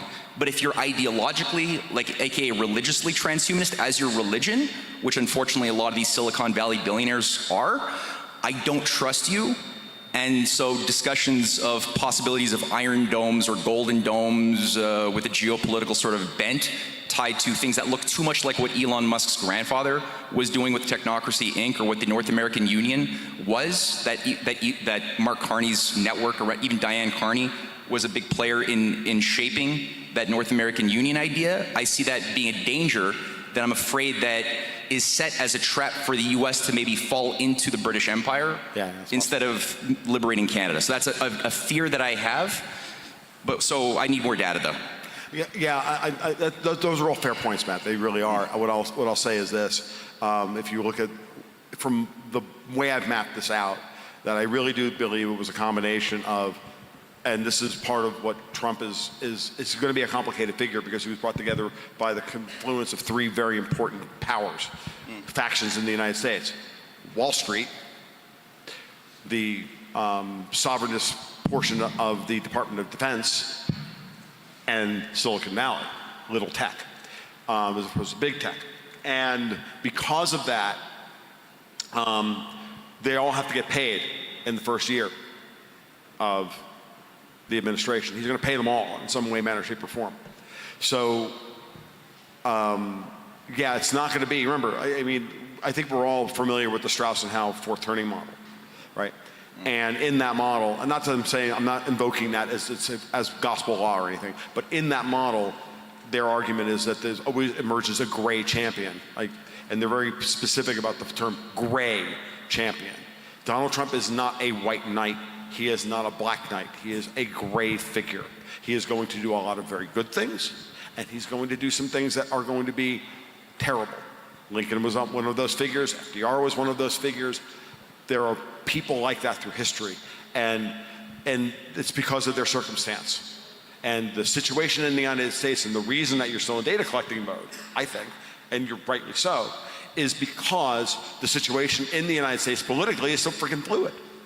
Like, we have judges literally in trying to stop deportations. They know it's extra constitutional, they know it's bullshit, and they're doing it anyway.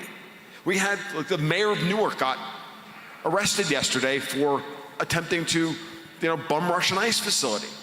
And all this performative crap, that this needs to stop. And this is all coming from those Davosian sons of bitches over in continental Europe. And they're doing it on purpose because they have to, as Alex pointed out earlier. They are on their back foot. Mark Carney is not their grand plan to win the future. Mark Carney is their last gasp at staying on the board.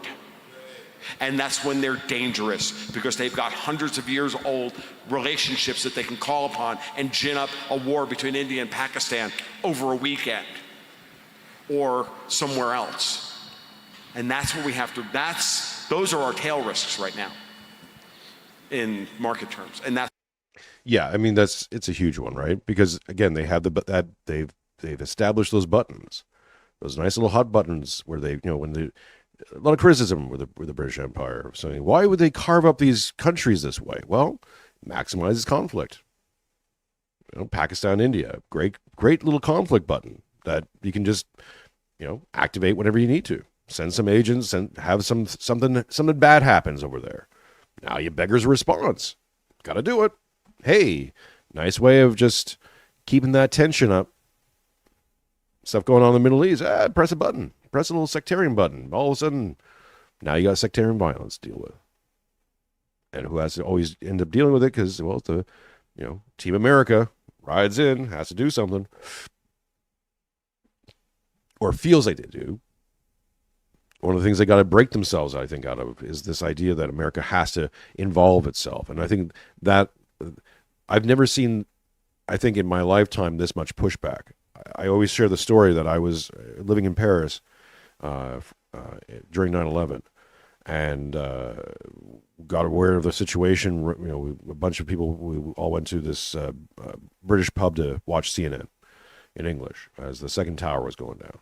And I was sitting at a table with a bunch of Americans who were all expats, we're all liberal bohemians. I'm living in a bookstore, Shakespeare and Company, all this stuff, right?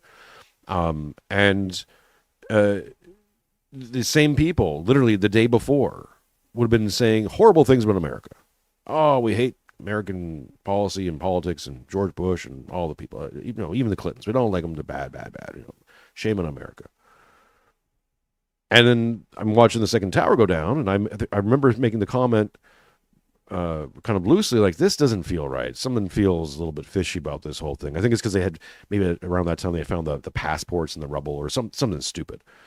They were already identifying who had done this and who they're going to go after and that kind of thing. And I made some sort of comment on like, this feels a bit fishy. And those same, America hating Americans, expats, turned on me and said, "How dare you insinuate that America would do such a thing?" And that's what I realized. And it's something I knew for a while, but spending any time around Americans, you realize this is that you scratch a little bit under the surface. Even most screaming liberal, America hating, flag burning American has got a patriotic nerve in there, and probably. I think it's a lot like atheism. Like atheists are really just, are more Christian in many ways than many Christians. They're trying to hold Christians to an account. That's not saying that's the true for all of them, but there's a strong line of atheist thinking that are upset that Christians aren't living up to the standards of Christians that they've set for them. And I feel that's the same thing. A lot of screaming liberal Americans, a lot of people you identify as traitors to the state in many ways, are just really upset that America's not living up to their ideal of America. Doesn't excuse them, but it is something to keep in mind. Send out some gifts of some memberships. Welcome to all the new members. I appreciate you for coming on board. Remember, when it comes time to re-up your membership, please do, because I hate to see people not refulfilling, not re-upping their membership when it comes due. So thank you all. Appreciate you. Shout outs to all the new members. If anyone wants to follow suit, model me, buy some memberships for people. $2. It's easy. Got a new member as well. It keeps that Mironchuck goal. I see that for whatever reason, YouTube's not talking to my my scoreboards that well. But anyways, I thank you all the new members and all the support who are coming in and helping us hit that goal by the end of the month. Let's see here. What's the chat saying? I don't think anything new. Keep it coming, folks. Oh, Phil Gibson said, yeah, sorry, this is where Matt falls short when Matt was talking about, I think, Elon and technocracy and all that stuff. He's hung out with Whitney Webb too much and is still too paranoid. I mean, possibly, I think there's good reason to be paranoid. I think there's plenty of good reason to be paranoid. I think if you're sleeping on the coming digital ID and how that's going to get rolled out, and if you want to access the internet, you're going to have some form of digital ID and probably tied to some sort of biometric. I've been prepping a show. We'll maybe do it next week. Well, there's a Zero Hedge thing I want to read and then start rolling that stuff out. And I've talked about it on the show many times before, but that is concerning. Now, one of the things, and again, Matt Erickson and I have talked about this quite a bit, is that the technology itself is not necessarily the problem. The problem is the people that are going to be able to use that technology. And even if we're going to say that, let's say, let's just, say that Peter Thiel and J.D. Vance and Elon Musk and, all the names, the majority of them are all, on Team Human. And they want to see the prosperity, and they have very good intentions. True. We can read their minds. Be like, wow, these are mensches. Look at these guys. But the technology they're developing and they're going to employ isn't going to rest in their hands. It's going to get controlled by people who may not have the best intentions for humanity. Maybe today or tomorrow or 20 or 30 years. And if you've got kids, you got to think about that. Now, we can turn to Revelations. We can turn to many predictions. Talking to the World War Now boys and maybe getting them on the show with Jim Jotras maybe as early as next week. I'll let you guys know. But we examine a lot of the, how would you say it? Prophecy is always, it's a kind of diseased word. But anyways, these ideas that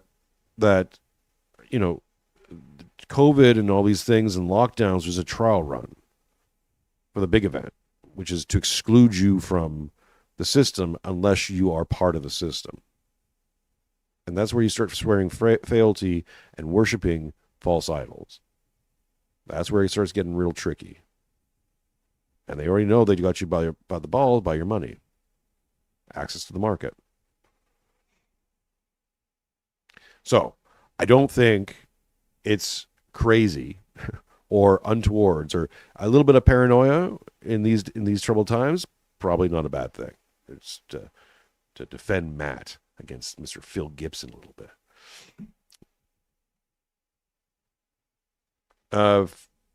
Phil says Matt's take on digital ID is the best. It's going to happen. It's going to make a lot of things better. Yeah, it certainly can make things better. It's going to make a lot of things worse. It's one of those things where you're going to wake up one day and realize that you're part of a bigger system. Now you're already part of it, but you're going to have to make some choices. And the question always for me is like, when do you make the choice? And not just choosing it when it's happening, but making the choice before that, somewhere in your mind, and knowing where your line is, and being able to stand firm to that line is very important. As Cyprian once said, you got to choose your king now. Who are you going to worship? Whose team are you going to be on? Ultimately, brass tacks, gun to the head kind of thing. And if you don't know that now, you better figure it out. Because these things are happening fast now. They're going to start happening faster and faster.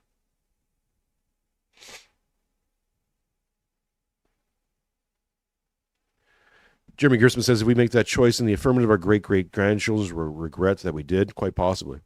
The problem with all these things is that we can't foresee the future. We don't know all possible events. We can only judge the character and quality of the people who are enacting this. I have serious doubts that these people are playing on Team God. So if they're not playing on Team God, what team are they playing on? That's a big question. But Phil says, I'll be happy patient zero for Elon's brain chip. Just pay me millions. Well, I don't think that's how it goes. I think you pay him millions and they put the chip in you. So that's it. My goodness, we have more subscribers. Thank you so much. Appreciate you. Get us through that goal. We're gonna hit that 1560 mark. Or sorry, 16. What is it? 1560? Whatever. 1,600. We're gonna hit that mark. Sorry. What am I talking about? 3,600, which gets us in spitting distance of that 4,000 subscriber mark. We want to hit that by July at the very latest. So I appreciate you all from liking, subscribing, and let people know where to find us. That's what we have to think about. Alex? Yeah, agreed. And I think that one of the most important parts to keep in mind is that you shouldn't discount people power, because the people of the United States, and I think people of Canada largely, and peoples of Europe, as you see from elections that are being canceled, they're all kind of starting to lean in one side in this conflict between the two systems, right? And whatever dangers and risks there are about Trump administration and Trump himself, in the same way that people power prevailed to put him in the White House, people power can prevail to steer him in the right direction. And so I think that, again, this kind of gathering is exactly the right stuff.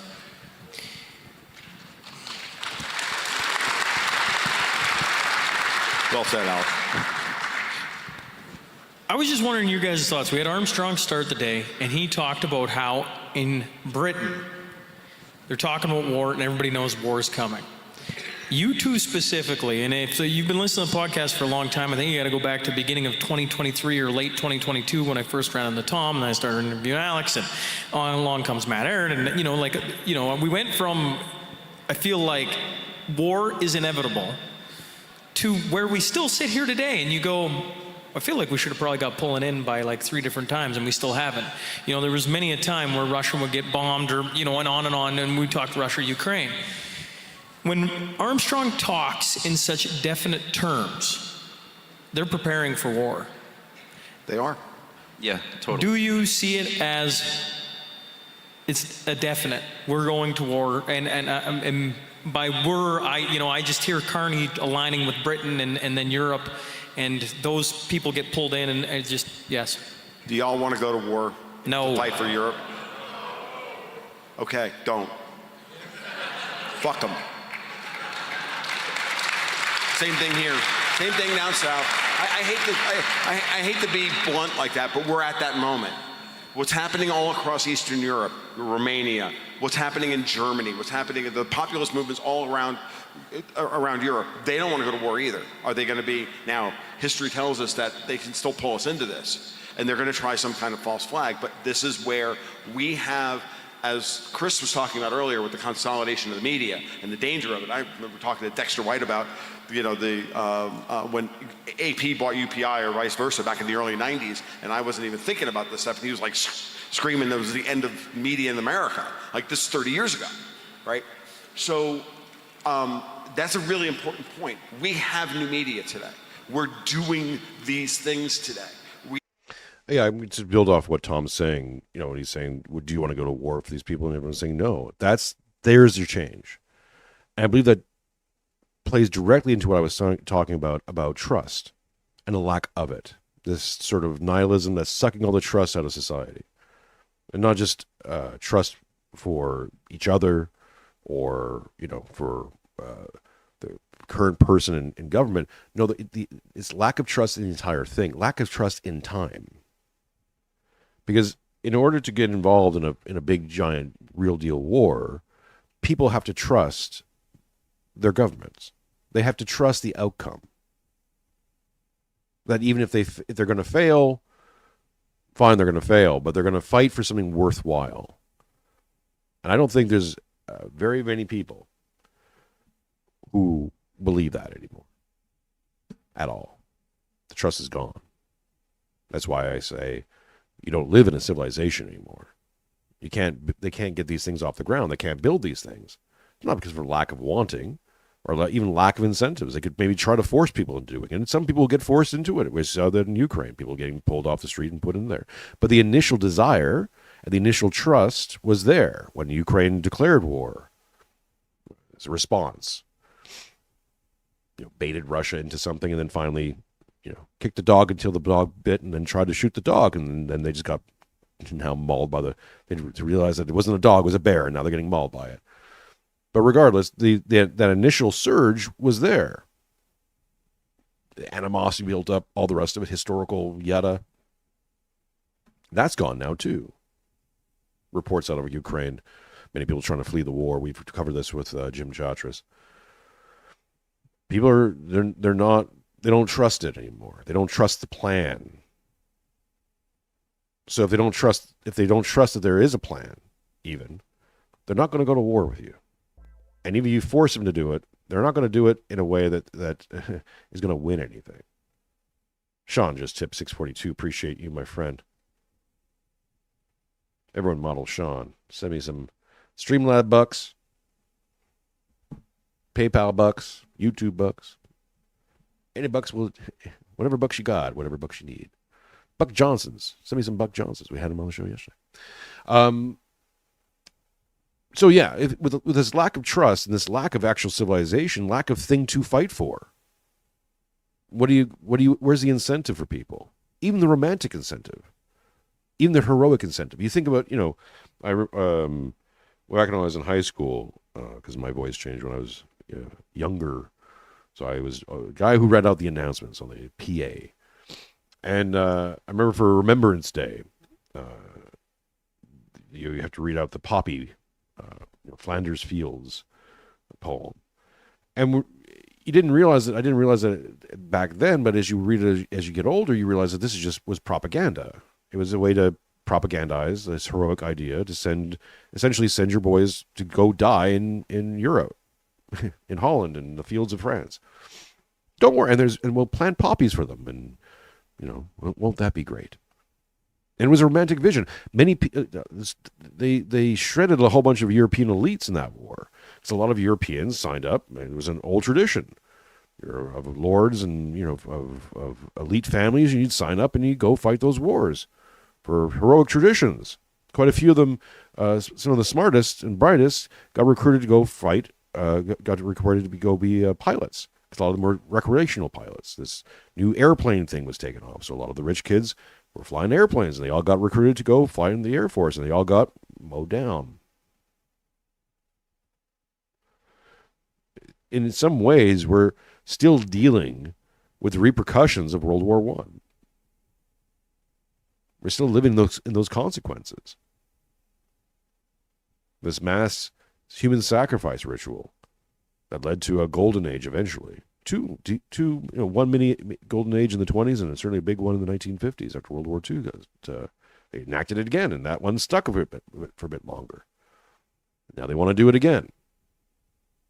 I look at the Ukrainian situation as a human sacrifice machine. Same thing in Gaza.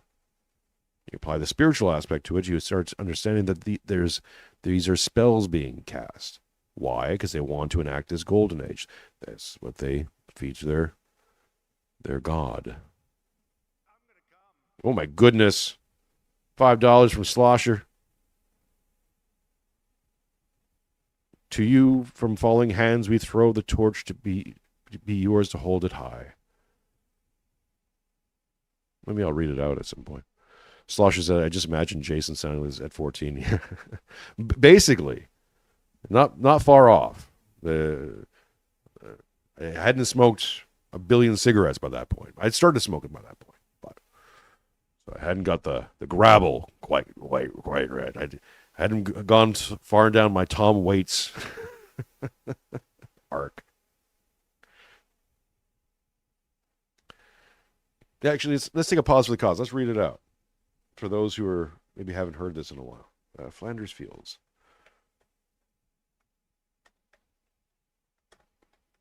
I will do my best. In Flanders Fields.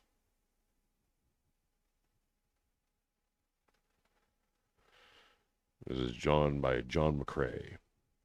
In Flanders Fields the poppies blow, between the crosses row on row, that mark our place, and in the sky the larks still bravely singing fly, scarce heard amid the guns below. We are the dead, short days ago, we lived, felt dawn, saw sunset glow, loved and were loved, and now we lie in Flanders Fields. Take up our quarrel with the foe, to you from falling hands we throw, the torch be yours to hold it high. If ye breaking faith with us who die, we shall not sleep, though poppies grow in Flanders Fields. Yeah, see? That last stanza, right? There's your, this is what they think of you and of your generations. Right? They set it out nice, beautiful, romantic, somber, of course. But that last one, take up our quarrel with the foe. So even though we're dead, we're in the ground. But take up our quarrel with the foe. To you from falling hands we throw. The torch be yours to hold it high. There's your heroic moment. If ye break faith with us who die. So, don't break that agreement. We died for you. We're throwing you the torch for you so you can go die for the next schmuck they're going to put over here. If ye break faith with us who die, we shall not sleep, though poppies grow in Flanders Field. Fuck these people. They took the best. Fed them through a meat grinder to fill their pockets. This is the merchants of despair. This is the enemy. And it's not just the... How dare you? It's all of it. Just to keep it going. Because that's all they got. That's all they know how to do. It's their whole shtick. Vampires. Evil. It's Team Evil, man.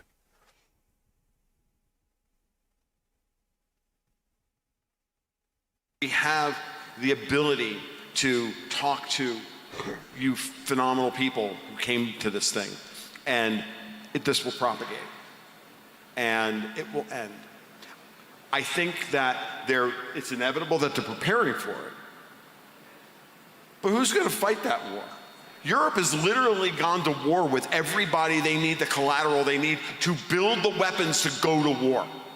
Where are you going to get your iron? Where are you going to get your iron ore from? Where are you going to get the copper from? Where are you going to get how are you going to make the nitric acid to make the gun cotton? How are you going to do any of this stuff? Well, again, the idea was to get it from Ukraine. That's not going to happen anymore, or seemingly unlikely. So they're going to go to Canada. Here's the problem with all that. You're going to need massive amounts of money and funding to rebuild industry, factories. Why are they importing all these people? If you go over to the homepage, you can see the great work from Lex Mironchuck putting together that Abdul story. And one of the things I said with Stormy is seems like if you think about your reshore all these industries, if you're going to end globalization in some case, well, you're going to need people to work these factories. You're going to reshore all your factories and manufacturing in some way, shape, or form. That's what you're going to want. Get them in from the global south so you can put them in the new factories. It's going to be your new Liverpool. People, especially, it's great. People who are used to working in, living in shit housing and with shit wages and, low standards of living, that they don't know what to ask for. They're just happy to get a handout. I think that was the plan too. And that plan is blowing up in their face. Because, and again, here's a better white pill, is that even if they're successful in setting this up in Canada and all the rest of it, they got to do all the other things too. And they also happen to imported, the magic Indians and the third world. And guess what? All those people are primal frame people. They don't. The reality of the situation is, and this was actually playing into our on our side, is that these elites are so distanced from actual reality, they think this stuff was actually going to work. You listen to these people, what's his name, Hari and all the rest of it, the useless eaters, this tabula rasa, don't worry, you just take anyone from anywhere, throw enough liberalism and troon TV shows and they'll just be an operative member. And it's like, no, they don't know how to. It's not part of their DNA structure. You can't educate them out of it. They're not useful in that sense. It ain't going to work. The best they're going to do is they're going to build third world quality stuff. But, as I speculated, a lot of these people who are in charge now are just third worlders in the soul. It's the shuttle of the soul. A lot of the are third worlders. They think like third worlders. Developing people. Developing nations. YouTube. Okay? They don't understand civilization. Western civilization was built by and for, right? The ideal was built by and for people like Shiloh Hendricks, not Curtis Yarvin. And that's not me throwing shade on Curtis Yarvin. I kind of like the guy. But that's the truth. Western civilization was built by and for people like Shiloh Hendricks and not Curtis Yarvin or, Deborah Allen or all these other nice little, multi-ethnic people living in Harvard. Wasn't built for them. Wasn't built by them, wasn't built for them. They wouldn't know how to recreate it. They could wax poetic about it. They could write a book about it. Deborah Allen did. All the platitudes. Blah, blah, blah, blah, blah, liberty, blah, blah, blah. You could take 1 million of those people, put them out in wherever, say, build civilization, build an analogous, Western civilization. And go, leave and check back on them in 100 years. They wouldn't have gotten much further than they'd all be dead. They've all started death, or reverted to a primal frame kind of thinking. It'd be just shuttles. They don't know how to. They can manage things. They don't know how to build it. It's not part of their frame. And these are the people who think they're going to run this stuff. They don't know how to anymore. They're even losing the ability to actually run it. There's your bitter white pill as well. The reason why Elon and the technocrats are getting in those positions that the circulation elite we're seeing is happening One is a spiritual zeitgeist for sure, his eventual son.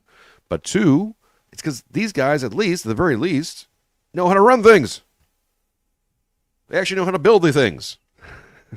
Figure that out. They know how to go from 0 to 1. Very successful in doing those things. Now, not all of them maybe, but certainly quite a few of them. The big names you can think of, yeah, they're good at building things. And that's what society needs right now. They need builders again. They need to bring back that masculine spirit. That's why feminism is on the ropes. One of the reasons I've been following Andrew Wilson, the Wilsons, and many others with a keen amount of interest, and watching the whatever stuff is, and I know people have their own opinions about debates and whether debates are useful and all that kind of stuff, and their feelings about X, Y, and Z person, fine. But all that to aside, what's interesting to me right now is that feminism as a concept is coming undone in front of our eyes, and I think it's going to collapse no matter what, but certainly behooves us and our guys to get in there and break it down faster and replace it with something that we like, that's useful for us, humanity. And don't let it get redefined by our betters at Harvard and the people who would write Flanders Fields while sending our best and brightest out to die in the mud fields of Europe. I said it on Monday, and I'll say it again. I'm angry. I'm mad. And I'm not going to take it anymore. I'm not going to take their bullshit narratives. Assurances of a golden age, brave new world, da-da-da-da-da. It's like, yeah, you need us to build it, bucko.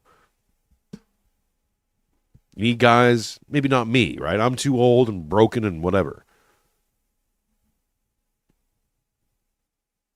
But they need guys like that in the chat, young guys. They need your backs. They need your strength. That's your leverage. You might think you don't got leverage. You don't got the money. You don't got the education. You don't got the lady. You know what you got? You got human capital because you got competency. And they need that competency. Desperately. So your competency, your human capital is worth $1 billion right now. Maybe $1 trillion. They will do everything in the world to make you devalue it or make you invest it in wrong places. That's the trick. So don't you do it. You invest in you and your people. As Pico Nonis says, collectivize or die. The best way to collectivize is you find a community, and the best way to find a community is you find a church. You find a bunch of people, and I'm not even advocating which church to find. Whatever church you want, whatever church will do, you find people who are truly beholden to it, have a moral center, and there you build. Because you know why? You can trust them. Religion is the greatest way to create and promote and build trust, both internally within a community and externally with foreign trade partners. Here's the thing, right? And this is what the secular humanists can't understand. This is because they're fucking crayon eaters. Is that, okay, I'm a foreign national. I'm going to do this deal with you, right? It's going to be a multi-year, multi-generational deal, perhaps, at least a good 20, 30 years. And we're talking billions of dollars in many cases, right? Now I got to find out about you. The only way this deal is going to be worthwhile to me is if I can trust you. And people do things, and people are complicated, and all the rest of it, sure. But I want to minimize my exposure, my risk. And one of the ways I'm going to do that is by having some sort of relationship with you, and I can trust you. Now, if we take two people who I might be able to do business with, person A is a religious, even with the Muslim world. Okay. I don't agree with your religion. I don't break bread with it, all the rest of it, sure. But I can trust in its tenets, and I can trust if you are saying that you're a devout Muslim of any kind of sort, I can trust that. Suddenly I know a lot of things about you. Like say maybe Islam is a bad idea because Islam allows you to lie to non-Muslims, but you get my drift. A Baptist, Lutheran, in a traditional form. Okay, well, now I know what your taboos are. I know what your church is, is promoting, what it's for and what it's against. I look at the ethics structure of your religion. And is that someone I want to do business with? If so, I'm not just doing business with you, I'm doing business with your religion. Because if you're in good standing with your church and want to remain in good standing with your church, you're probably not going to break your taboos, are you? Or you're going to try really hard not to, or make it up in some way, right? I can trust in that. Option B, secular humanists who changes their mind on their gender based on whimsy, on whatever they feel like, or they get together in some sort of kumbaya on blue sky and work out what fucking gender they are this week. Now, again, regardless of what I feel about that thing, the thing that I'm going to react to is I can't trust that person because that person can't even trust themselves. I don't know what they're going to be like in 20 years. If their collective little group hug decides that, lying and breaking deals is perfectly fine, then I get fucked. I don't like that. I'm not going to do business with that person. And that's more of a brutalist kind of example, but that's what it comes down to. You're building relationships with people. And even internally within your community. How can you trust somebody if you don't trust their ethic values?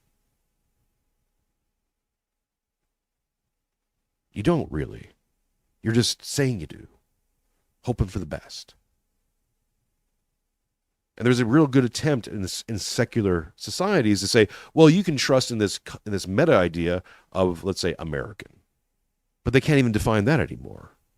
They've liberated themselves from even the terminology of American. So many places in America, you can say, well, I'm American. It's like, what does that mean? I used to know what that means. Not quite sure anymore. That's a problem. So trust has got to be reinstated. I'm saying all this to say that, world wars and all that stuff, and again, maybe they can do something to trick everyone into it, who knows, or existential threat and, drop a bomb somewhere and that just activates, sure.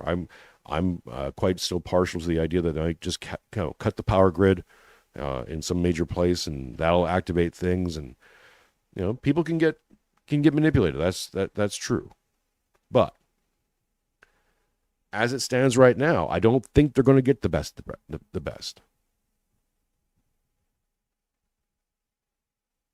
Because the best don't want to do it. No one wants to do this. So there's that bitter white pill. Spud Ruckus says, Nicholas Bauman, you should be able to... Oh, sorry.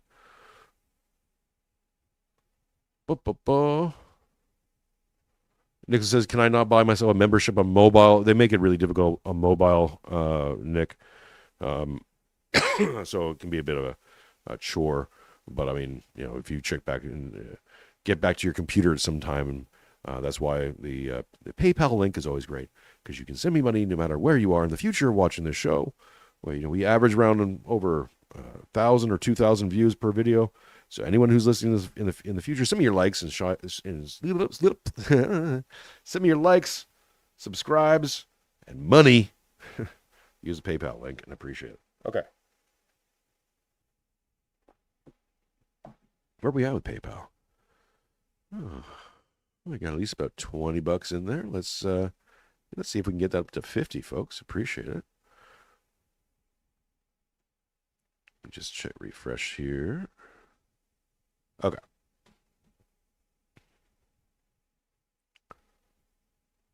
You've pissed off the Russians. You're basically said the Americans are enemies of the West.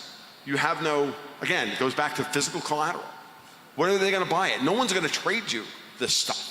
And they don't have the strategic stockpiles. And they don't have the political cohesion. And they don't have a population that wants to fight for them. So that's nice. Unless they're going to just, shoot off nukes. Yeah. That's really it. I mean, I think the existence of advanced nuclear weaponry has bought us some time. So there's obviously There's certain forces who are sociopathic, but they still have enough access to their self-interest to know that the technique that's been used to manage human society in forever wars for the last thousands of years is not very viable right now. They would prefer not to, but are they completely unwilling to if they were in a desperate situation? And that's where I don't know.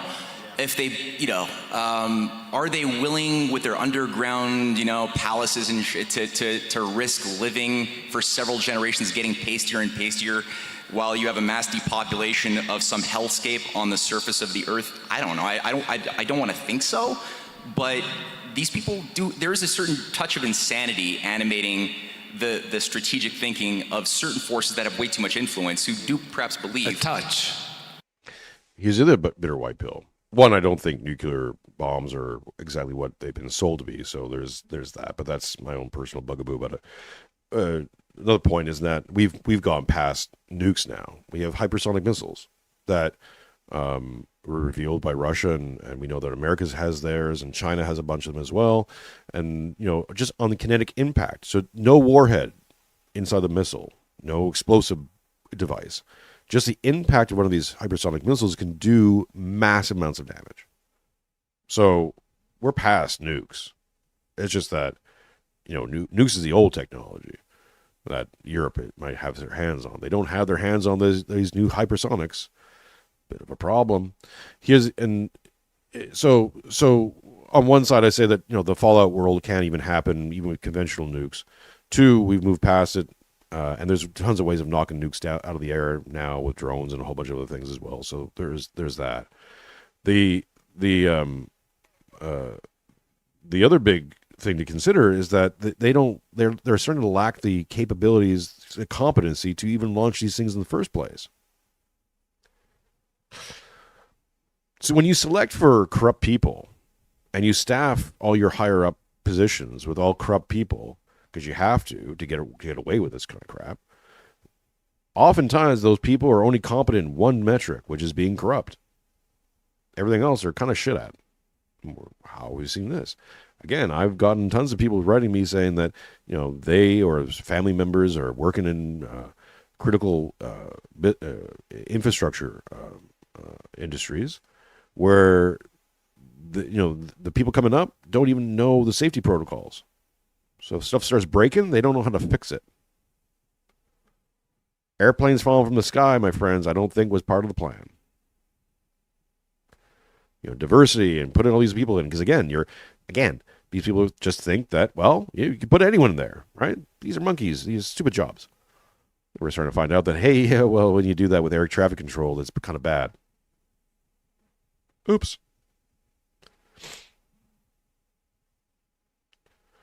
Conan says, am I doing any writing? Yes, I am. Working on some Vengeful Son stuff that should be coming out pretty soon. Working on a glossary, just finding time. It can be difficult between doing this and being a dad and, trying to be a decent husband and all the rest of it. It's like I'm finding time for places and things. But yes, there will be writing coming out on Substack. Subscribing over to Substack. It's a good way to keep it pressed, and once or follow me on X, and once that starts coming out, you'll know. So you have three things all happening all at once. Pick and choose which is your flavor, but we've known America has been talking about this for a while, that even their nuclear stockpiles, they have to replace all these bombs because all of them are rotten out. They haven't used them. They've been just sitting there for the better part of 30, 40, 50, 60 years in some cases. They don't know if the bombs work anymore. Oops. And even if they do, and they can't, recreate it. A lot of this tech from the 60s, they can't even recreate. They lost the blueprints.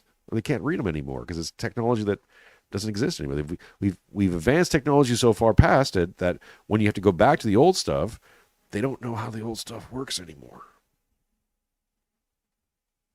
Oops. Phil says, where's the again coming from? I think it was from Jim Bob or Andrew Wilson.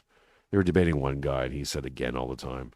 And so they were making fun of him again. And once you hear it, and so I started using it just as a funny thing. And then I listen to the playback of these and I hear myself say again. And I was like, God damn, I hate it. Now I hate it. Now I got to make fun of myself. So I stopped doing it. So that's where the again comes from. And you hear other people say it. It's fun. It's just a little verbal tick. That's good to get rid of if we can. Okay. A big touch, big thumb, big giant thumb. So it's a total concern. I talked to somebody. I just did a MAGA conference last week in Plymouth, and I spoke to somebody who is a high-level player at the Naval War College in Rhode Island, which is a key strategic beachhead for organizing the oncoming war with China. And he saw one of my documents on my table, kind of like what I have up here, saying, breaking free of anti-China psyops, and I have a picture of Xi Jinping with the hypnotic eyes and know your enemy at the bottom. And he didn't know irony. He was kind of like dyslexic or autistic, and just saw it, and he was like, yeah, we're on the same side. We both want to destroy China. Okay, and then he just briefed me on all of these plans that they have to start by economic, warfare, try to isolate China from their allies, do as much as you can, destabilize them, and then prepare for the kinetic conflict later on that he thinks can be isolated in a limited thermonuclear war space in the Pacific. He's playing according to video games. It's a board game view of the world that has no bearing on how reality actually plays out, but That's how he's thinking, and he represents a faction of scary people. He does. Yeah, no, I know. And it's the same problem that like McNamara and the technocrats running the Vietnam War. It's the same problem. Yeah. Writ large. Yeah, and body count. now they run the European Union. With 3 minutes left. I know, and I'm like, we can go overtime here. This is the last one of the day. I'm like, oh my goodness, folks, we actually might get through a whole video. What? Before like 4 o'clock in the morning. What? Thank you all for hanging in. We got 240 viewers across platforms, over 60 odd on YouTube. Appreciate you all. Like, subscribe, let the people know where to find us. Slosha says it's like that code that Doge was trying to read. All the old guys who made it are gone or in their 70s. Yeah. It's, a big tip off for me too was with both Bombardier and then Boeing, where a lot of their engineer staff all took early retirement because they did the math on the retirement funds and said, hey, this interest rate's going to kill us. So they all took early retirement and then got hired on back. They've been hired back on as contractors, but which, inflates the price of everything. And quite often, even them, like they've whittled down those teams. They've introduced these insecurities into these teams because, speculate wildly. But I honestly believe that the idea that was injected into this, maybe it was a poison pill, maybe it was to facilitate the collapse or whatever that. I don't think so. I think they honestly really started sniffing their own farts so much that they thought that they could just put these people, magical Indians and who knows what, into these positions, and they'll just do the job of white man, right? You give them the same education. You give them white man education. And I hate to break it down the race, but it fits here. You give them white man education, and you give them white man funding. You put them in white man clothes, and put them, speaking and talking in white man language, in white man countries, and they'll just become the new white men. And that didn't happen. In some cases it did. A lot of cases it didn't. And you only need game theory predicts that fail states are much more common than non-fail states. So it's much more likely that you're going to fail at anything you do, than succeed. And the only way to mitigate failure is through proper application of human capital, competency. High degrees of competency in teams that are working together, that have high trust, that are investing into these things, hope, enthusiasms, all these meta concepts that, nominalism tried to get rid of. You need those. Without them, guess what? Things breaking down. They break down to a point we can't fix them anymore. Or it's going to cost you absolute crap tons to fix it. Spud Ruck is $5. Wish I could do more right now. I appreciate you. Hey, every little bit counts. Like I said, send me those freedom dollars, folks. Freedom dollars, when I do the translation over to AUD, gives me more. So every little bit helps. And I appreciate it. And the reason I can say that with such conviction that that's what they thought is they tell us that's what they thought. It's in all their marketing. They're not shy about it. Come on, Sean, it's your event. You can do whatever you want. I needed to shame him on that one, but when I hear Matt talking, about China specifically, Aboot. there's a lot of things in the West here. Again, aboot, boot, again, boot, again, boot. That's my ASMR. Aboot, aboot, again, aboot. I think of Sam Cooper's work, but I just think of others. And I can't speak to the geopolitics of China, but in our own country, the fact we got foreign collusion with our MPs, it isn't just China, but there is a lot going back there. There was the MP out in Ontario, I believe, right? I think in Ontario, where he basically calls a hit-in on, and then gets removed, and Carney called it a learning lesson, right? I'm just curious, what do you three think of that? Like, maybe I'm just complete and utter moron. I'm not saying China bad, I'm just looking at it and I go like, okay, the outside, fair enough, but in our own country, I'm like, it seems like they have a ton of influence on what is happening within our borders. Okay, so I gave it a lot of thought about what the hell China is doing, and I think that zooming out to large-scale historical process, you can kind of understand what makes sense, and that is that China understands who the enemy is, right? China has sustained a century of humiliation at their hands, and when the British went to China, they basically destroyed a 5,000-year civilization and caused it to become the world's poorest country. Until not so long ago, this was in the 60s and the 70s, China was the world's poorest country. What happened? 1971, Nixon Pay attention to this. This is actually prime. decouples dollar from gold, so they know that the United States is screwed, that they're going to, deplete the host, and that in not so long in the future, they're going to need a new global cop. And so they designated China. So right away, 72, Nixon and Kissinger go to China and start opening it up. They need to build it up into a global superpower, into the next hegemon. And so my question, when I looked at all these historical processes, my question is, did the Chinese kind of agree to this role, or did they let them in order to behead the beast? And now, over the last 10 years, there's no doubt that they drew them in to behead the beast. Well, part of that is going to include infiltrating a lot of Western institutions, because the battle is cultural, educational, technological, political, financial, economic. And so I think that if you look at things on the day-to-day basis, it may seem that the Chinese are a threat. Well, they are, but they're the threat to these European oligarchies, because I think that they made the decision to end them. But you can't end them in a frontal war. You have to end them by infiltrating their levers of power in society and taking control of them. and bankrupt them. And yeah. So it seems, I think that this is what the Chinese are doing. And if you look at the statements by people like Brzezinski, Kissinger, Soros, and so forth, pretty much around 2012, their talk about China switches 360 degrees maybe?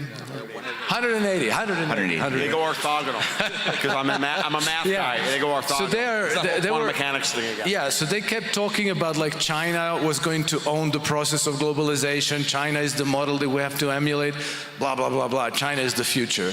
And then at some point, I think it was around 2010, 2012. They all just switch and they're like, oh, human rights, China bad. No, we can't do this, and China becomes the big enemy.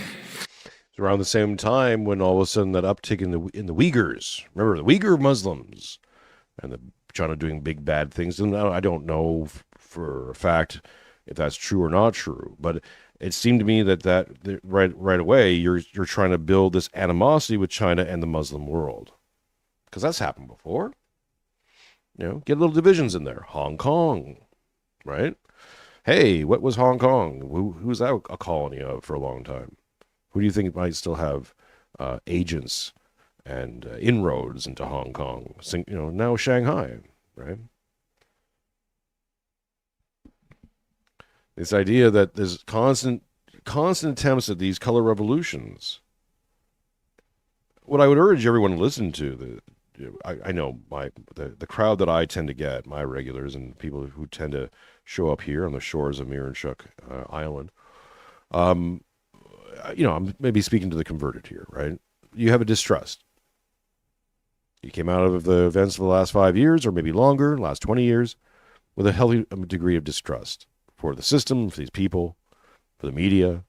Maybe you look at the graphs. It's not just my audience, it's the general feel. Most people don't have any trust in the media, or the experts, or academia, government. Okay, so public trust is at an all-time low. And yet, they can still get you sometimes, because you want to trust something. You want to trust the narrative that China bad, Russia bad. Good guys good, these guys bad. The thing that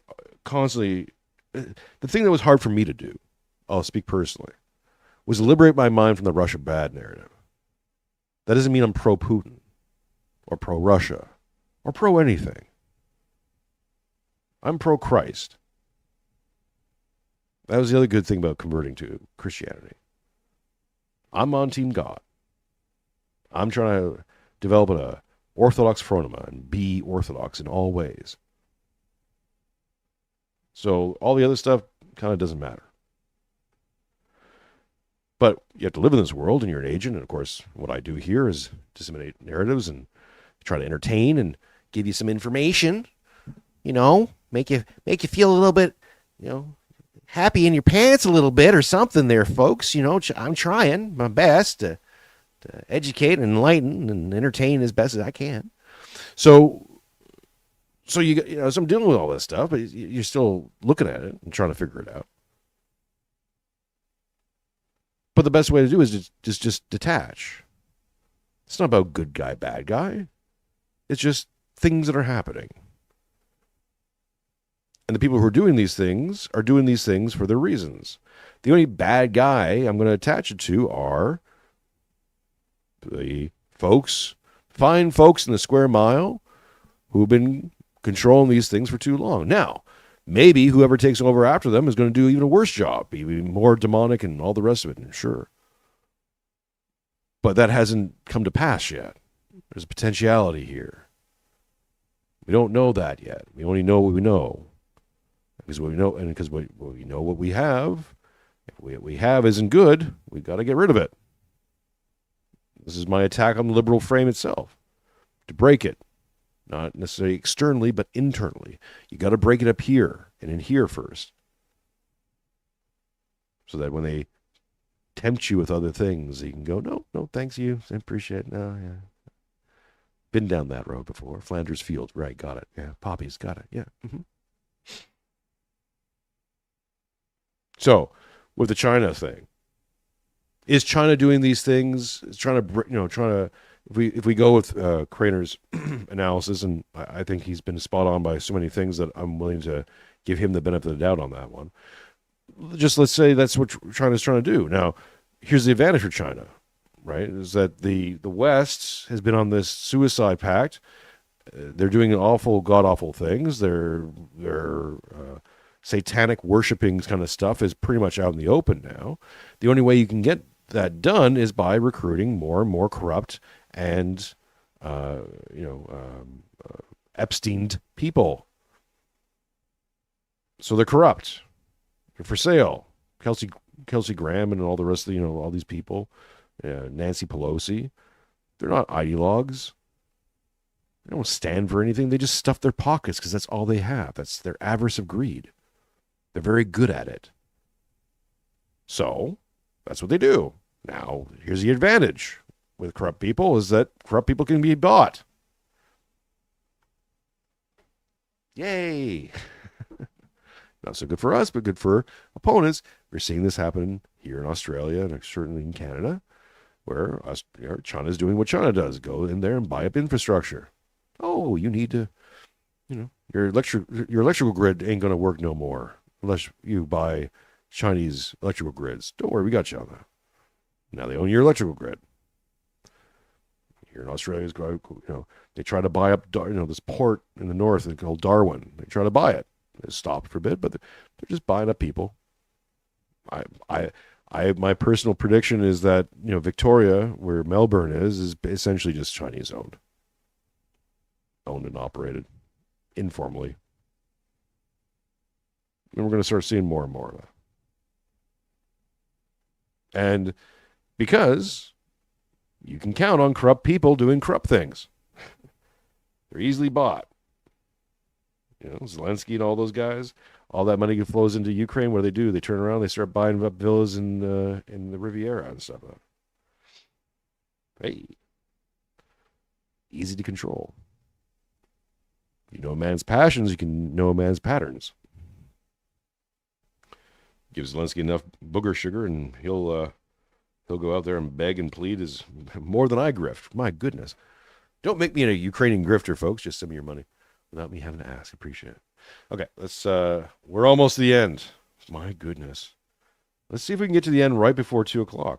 That'd be. I think that'd be a first. Yeah, let's have a first here. Let's have a first before the first. And now they're spending about $500 million a year with various think tanks to produce xenophobic content.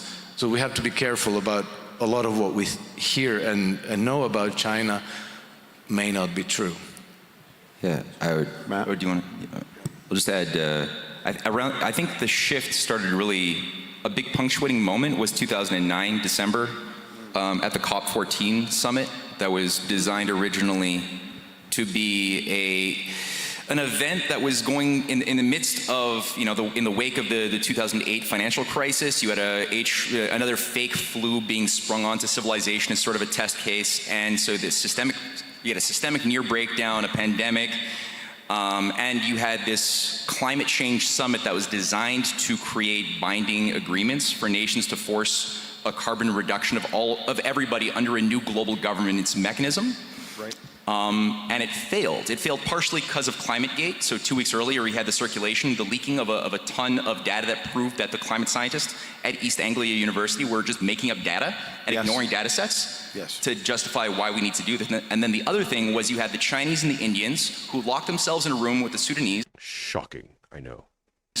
And didn't come out for like the entirety of the event. Just they flushed the entire event. I remember that.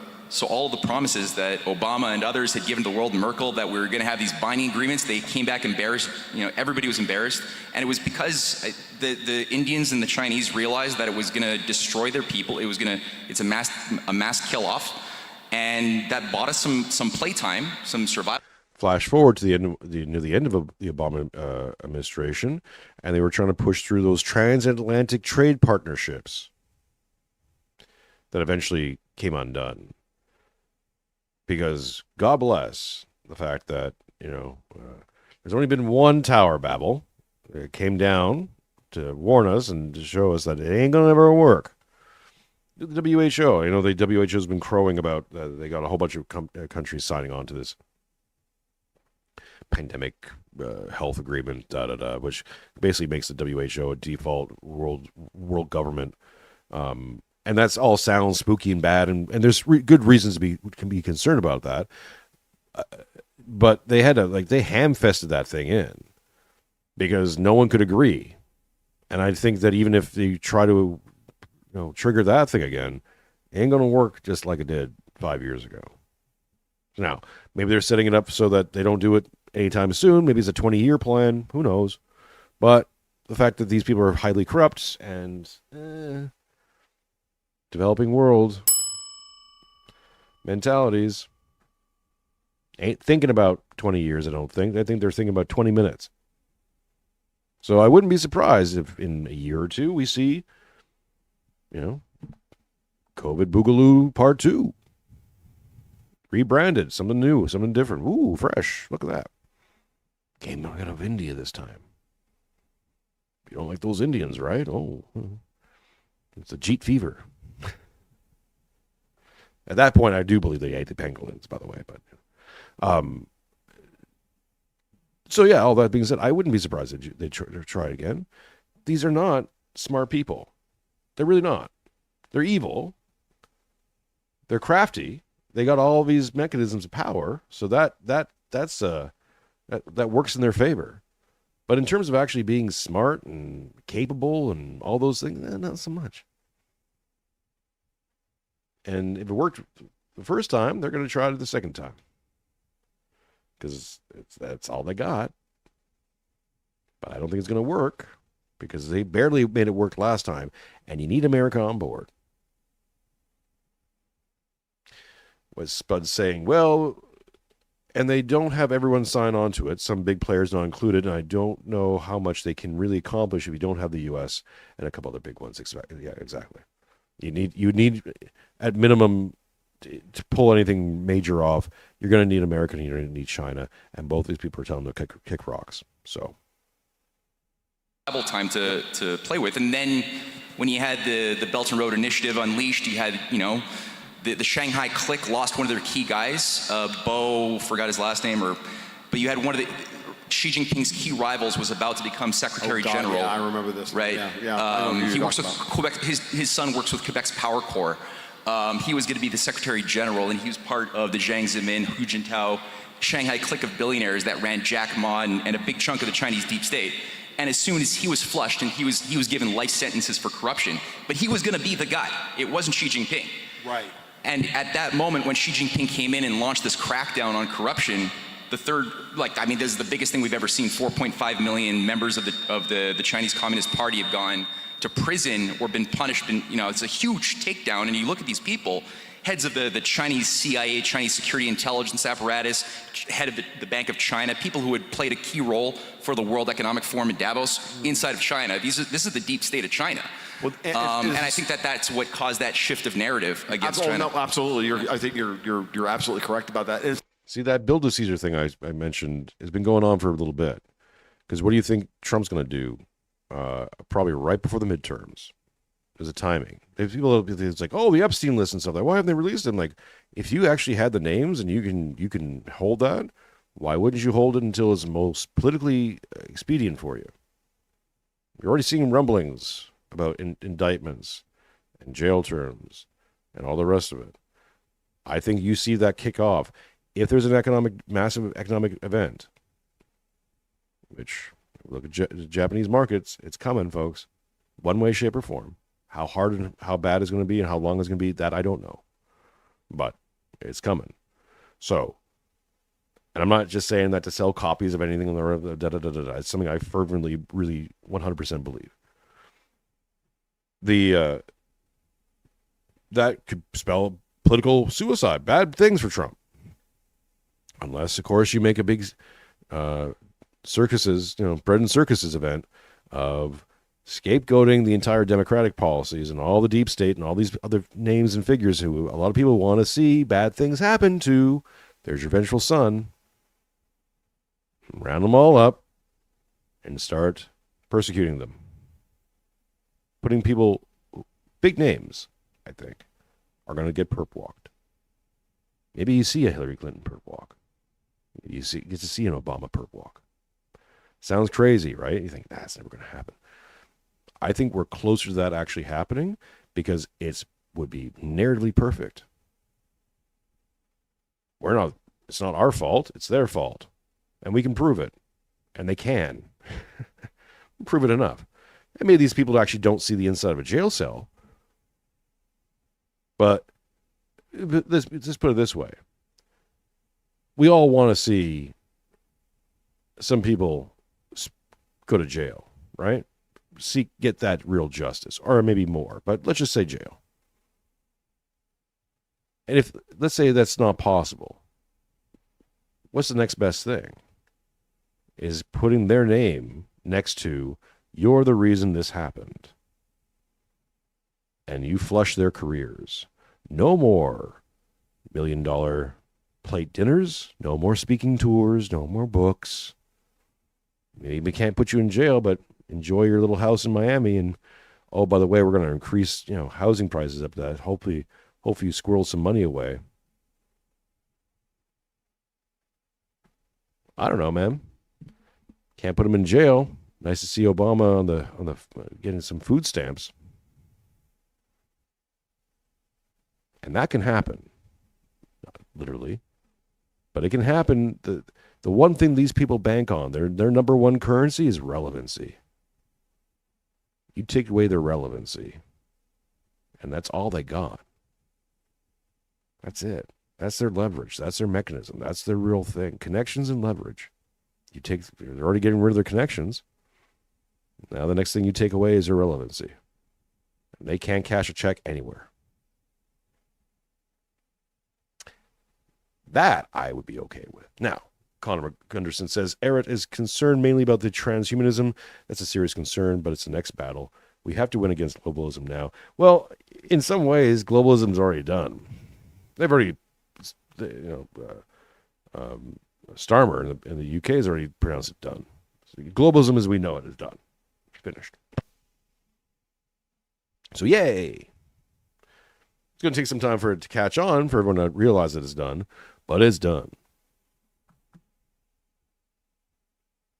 Again, Japanese bond market, right? To save Japanese currency, it's rumored, or the smart money's on, that Japan, who's the world largest holder of U.S. treasuries, or now I think is Germany, because Japan's starting to sell them off, has trillions of dollars in treasuries to sell off. And they might have to be forced to save their currency. Which gives me another indication that maybe Abe's plan is coming to fruition. That maybe Abe and Trump did have a little powwow plan. And now it's coming to fruition. That you start the dominoes. I thought it was going to happen in Germany. Now it's happening. It looks like it's going to happen in Japan.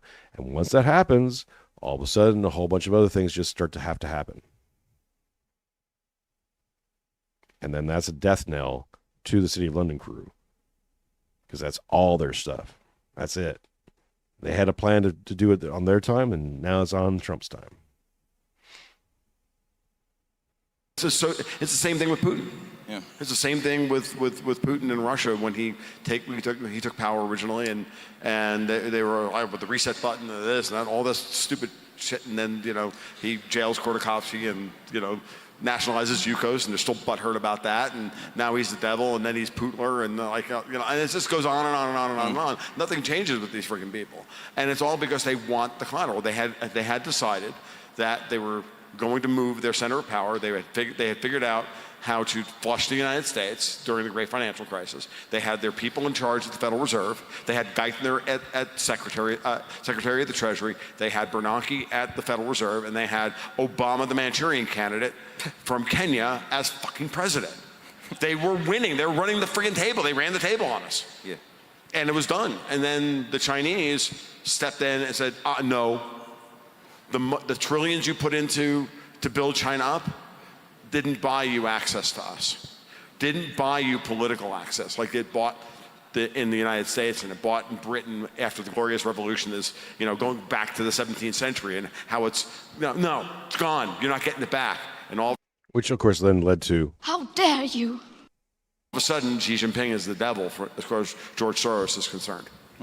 And yes, so I think you're both brought up really great points about the possibility that the Chinese got the opportunity to trap the Western capital that was going to move everything to China, and then cut off the head of the beast.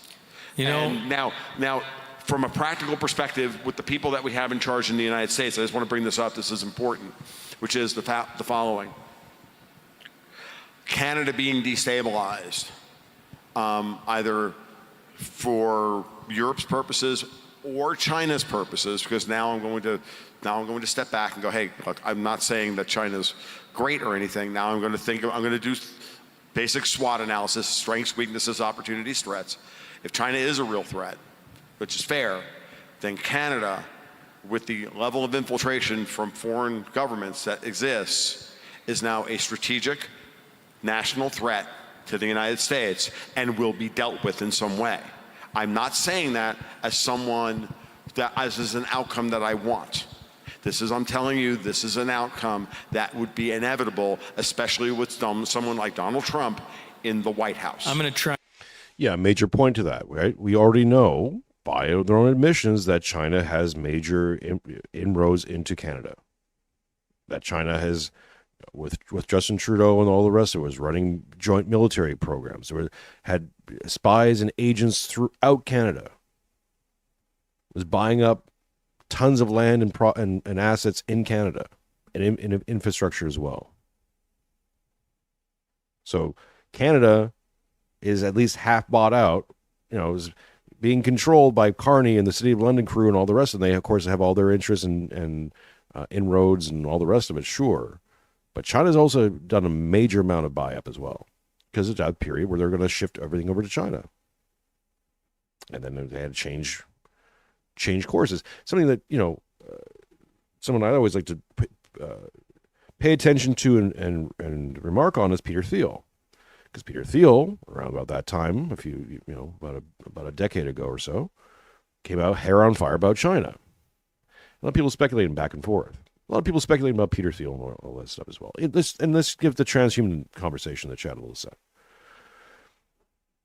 Following on this idea that, okay, imagine you're trying to take over the system. You're aware of these merchants of despair. You're aware of this evil that you're trying to expunge.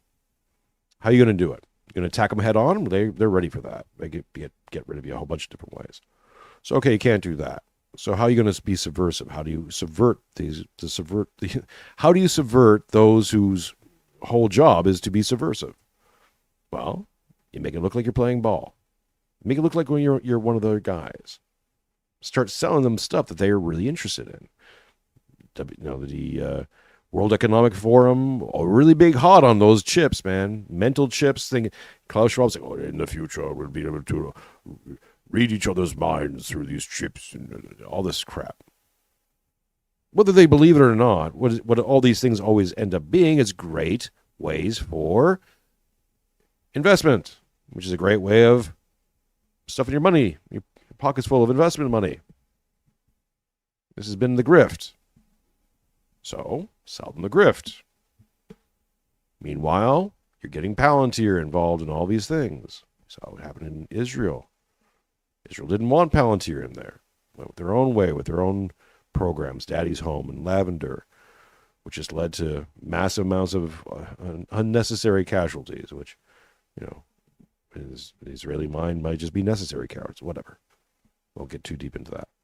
But to the point where the PR on the so bad, they had to bring Palantir in. Doge, Elon gets in there.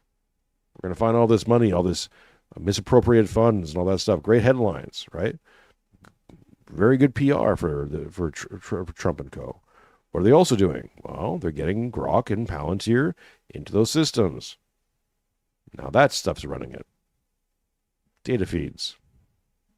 This is key to my understanding of my prediction of AI Congress. We're going to see AI Congress, formally or informally. Informally at first, and then eventually we'll see formally.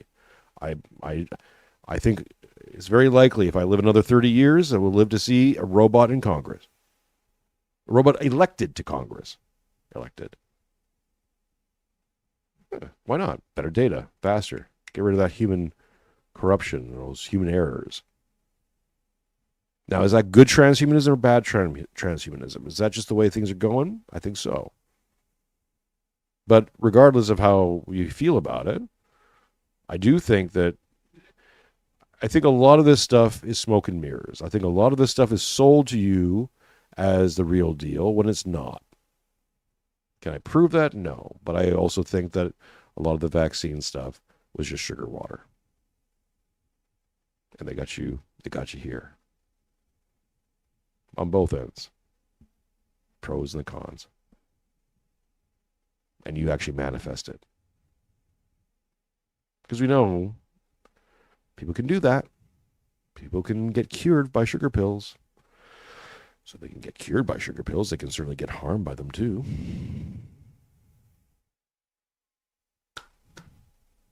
Nanobots. Fusion. Ooh. Give us more money. More grant money. There was a thing that out there was in the more conspiracy spheres. It was apparently a leaked presentation by one of these investment groups talking to American Pentagon, saying that they could devise a virus that would target ethnic groups. RFK was talking about that too, which kind of derailed a lot of his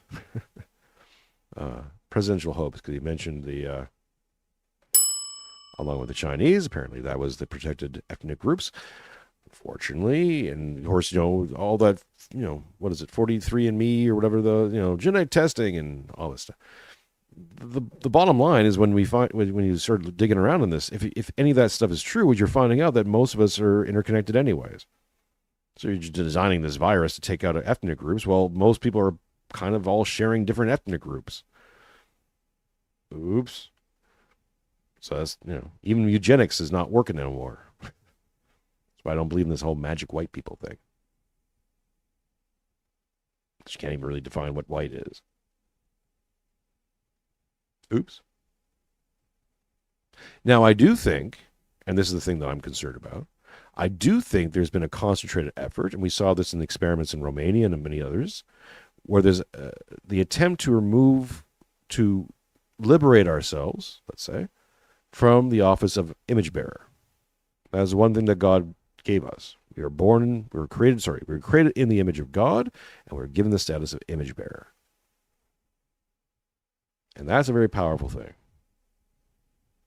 And there's, I think, every single chance and every single movement, and that kind of, you factor that in, and that's what they're trying to remove from people. They did this in Romania. And all their attempts to break people from God completely, to basically liberate your soul, to take your soul from you, always ends kind of disastrously for them, because quite often that's where people find God. People find God in the worst suffering. Solzhenitsyn talked about this in the Gulag Archipelago, saying the people who were prisoners in the Gulag Archipelago, many of them who had the best time or were able to survive it, were the religious ones. Orthodoxy especially prepares you for suffering. It's with the skull. The writing is on it, What you are, I once was. What I am, you will one day be. It's preparations. We say our prayers, we have prayer rules, because the idea is that God can take you tomorrow. God can take me right now. Are you ready for it? Have you prepared yourself for it? And with all God's blessings and graces, and I am a recipient of many, there is still suffering within that. But that's good. If we liberate ourselves from that mindset that suffering equals bad, and that suffering can be good, can bring us to Him in ways that we never would have thought. And both emotional and spiritual and physical, whatever suffering it is. Now, does that mean we promote suffering? We promote a needful suffering? Is that then the merchants of despair are doing God's work? No. But they can't get out of it. Talk about a liberal frame. A liberal frame just exists in reality. The reality is God's frame. As much as they try, they gnash their teeth, they play their little games, they can't break God's frame. Natural order keeps coming back. Another thing I would ask you, if you're listening to this, get rid of the word chaos. Chaos doesn't exist. Sold to you. It's actually demonic. There's your little bit of Satan in there. This concept of chaos. Jordan Peterson will always know. It's about order and chaos, Bucko. You got to find out which team you play on. Are you promoting chaos or order? You better get on order. I'm gonna look at you, mean Jordan Peterson face. You don't even know. Dramatic. They pay me to be stern on this one. Sometimes Piers Morgan gets me on and pays me to cry. I get all weepy and emotional out of nowhere for no reason, just because, that's all I got. I've got 2 switches. I'll do the peevish Peterson. Cross my legs. Jim Bob does it better, but anyways. There is no such thing as chaos. Can't be. It's a word, and you can apply it to things. My life is, this has gone chaotic. There's chaos in the house. Yeah, kids. Sometimes happens. But there's only ever order. You can't have chaos and order. If there's a natural order that pertains, even if you're someone who believes in this universe thing and da-da-da, great. Okay, well, that's an order, right? Gravity works. We know it because there's spheres. Everything's spherical. Well, there's your gravity. There's an order to these things. Well, if there's an order to the universe, and there's an order here on Earth, and the fact that you're not just mutating away in your lifetime, that means there's an order in you. There's an order in your brain. There's a hierarchy of things. We can say masculine, feminine, or we can just say divine. Either way, if there is order, there cannot exist chaos. There is only order and disorder. Now, hey, I'm making differences without, differentiations without difference. No, it's not. Because disorder implies there is an order to return to. You have stepped away from order. Whoops. Good news. You can return. You can repent. You can begin the process of redemption, which is stepping back into order. It starts with discipline. Self-discipline, discipline of your environment, of your thinking, of your feeling, of your way of being, your phronema. That's why I say civil frame people need to be civil. We exist in this little micro frame called the civil frame. It's who we are. We are builders. Why? Because we build things. It's what we do. And to step away from that responsibility and those duties, to act in discord with our internal frame, only brings us misery, crisis, anxiety.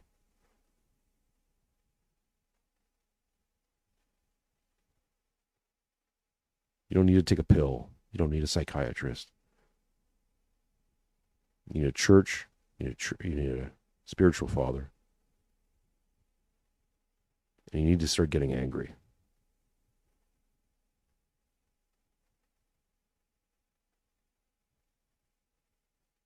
That spirit of vengeance is upon us.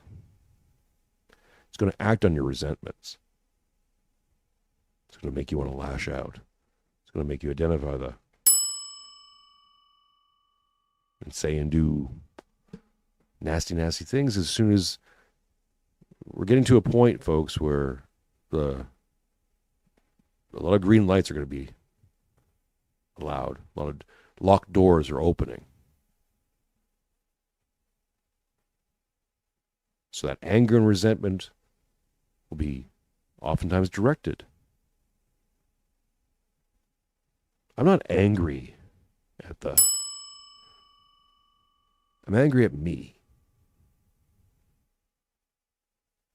I'm angry at me for buying it. For believing and living the lie because it was comfortable, it was easy. It got me out of certain things. Well, you could lie, you could live dishonestly, like you eat the food of the pigs and convince yourself it's caviar, foie gras. just the food of the pigs. It's the spiritual food of the pigs. So in my anger and my resentment and my awareness of deception and all these things, all these internal conflicts that have come from external sources quite often, we look at these things to understand where they came from. But at the end of the day, it's down to me. To how to use this awareness and where to put it. I will not model the vengeful son. I will not do what they ask me to do. I will not go easily. I will not just agree to get along. Fuck them.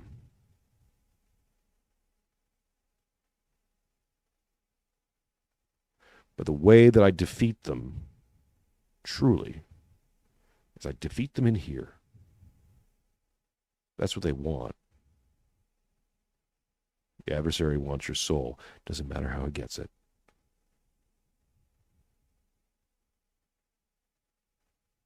He's not getting mine. They're not getting me. They can do what they're going to do. But I'm not going to go along with it. So that's my ultimate advice for y'all. Get angry. Be angry. You have a right to be angry. It's good to be angry. But you take that anger and you fix you. Let it motivate you. Return, repent, redeem, become righteous. In both your thinking and your feeling and your sight. Eyes to see and ears to hear. Things are going to get crazy up in here. It's long overdue.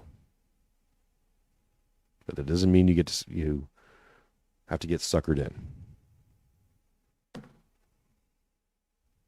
There's the show, folks. Moldy says, Jason, how would I get a high-res image of your goat logo? Well, like I said, Moldy, they got merch coming. Don't worry. It's a-coming.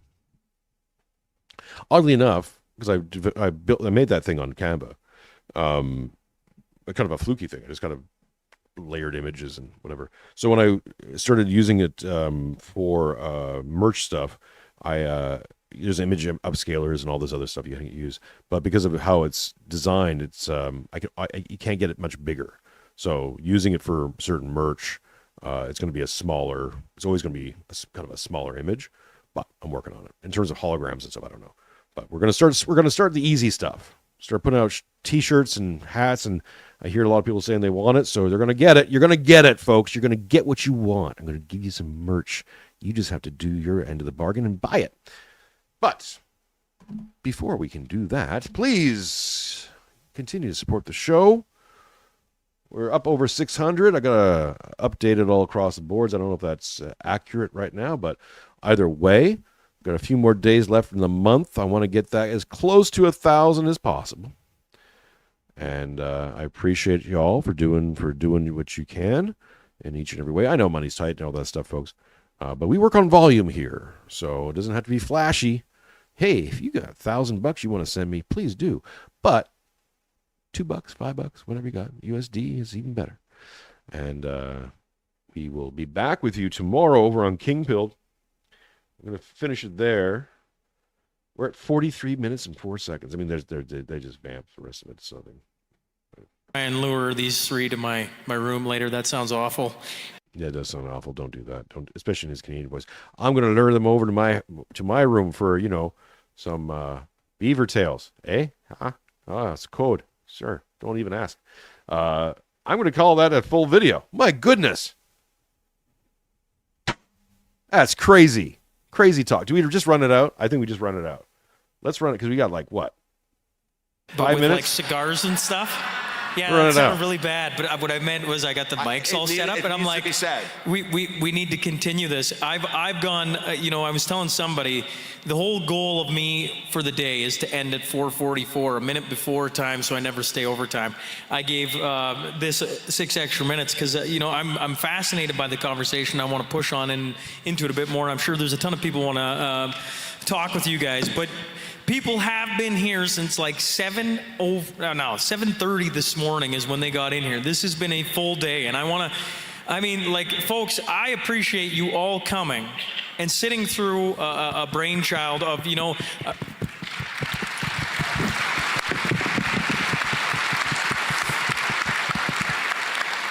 it's amazing. And as I'm in my final remarks, I just invite all the speakers, if you're still here, to come up on stage. I want to make sure we get a picture before we all venture off. We have an hour and 8 minutes before supper starts. So if you're a speaker and you're still sitting in here, twos if you're here, make sure to come up on the stage here, and we'll finish that way. Tom had told me something the first or second conversation we ever had. And when I listen to you guys talk about China, it reminds me when I first started learning about Russia. And I'm not sold on China yet, I'm going to be honest. But you told me when the giants are fighting, just don't get stepped on. And right now, I feel like a flippin' ant. And he told me, I asked him what he could do, and he said, build community. Tom, this is, from your conversation, and Alex and you have been now a part of this this will be the third time.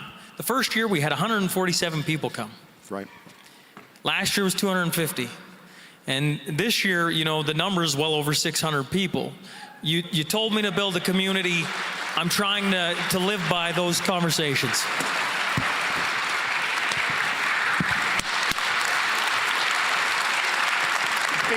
You big, beautiful man, you. Tom Luongo, Matt Ehret, Alex Krainer, and I'll invite everybody else up on stage.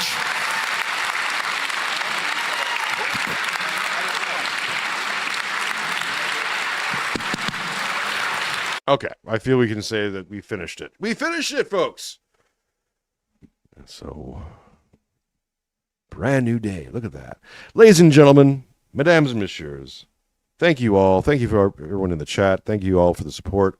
Let the people know all the things. Appreciate each and every one of you. We'll see you again tomorrow over in King Build. And at the end of that, I'll be back over here for a members-only stream. I think so. Oh, whatever. But follow me on X and all the places to get details about that. I appreciate and love you all. I am Jason Mironchuck.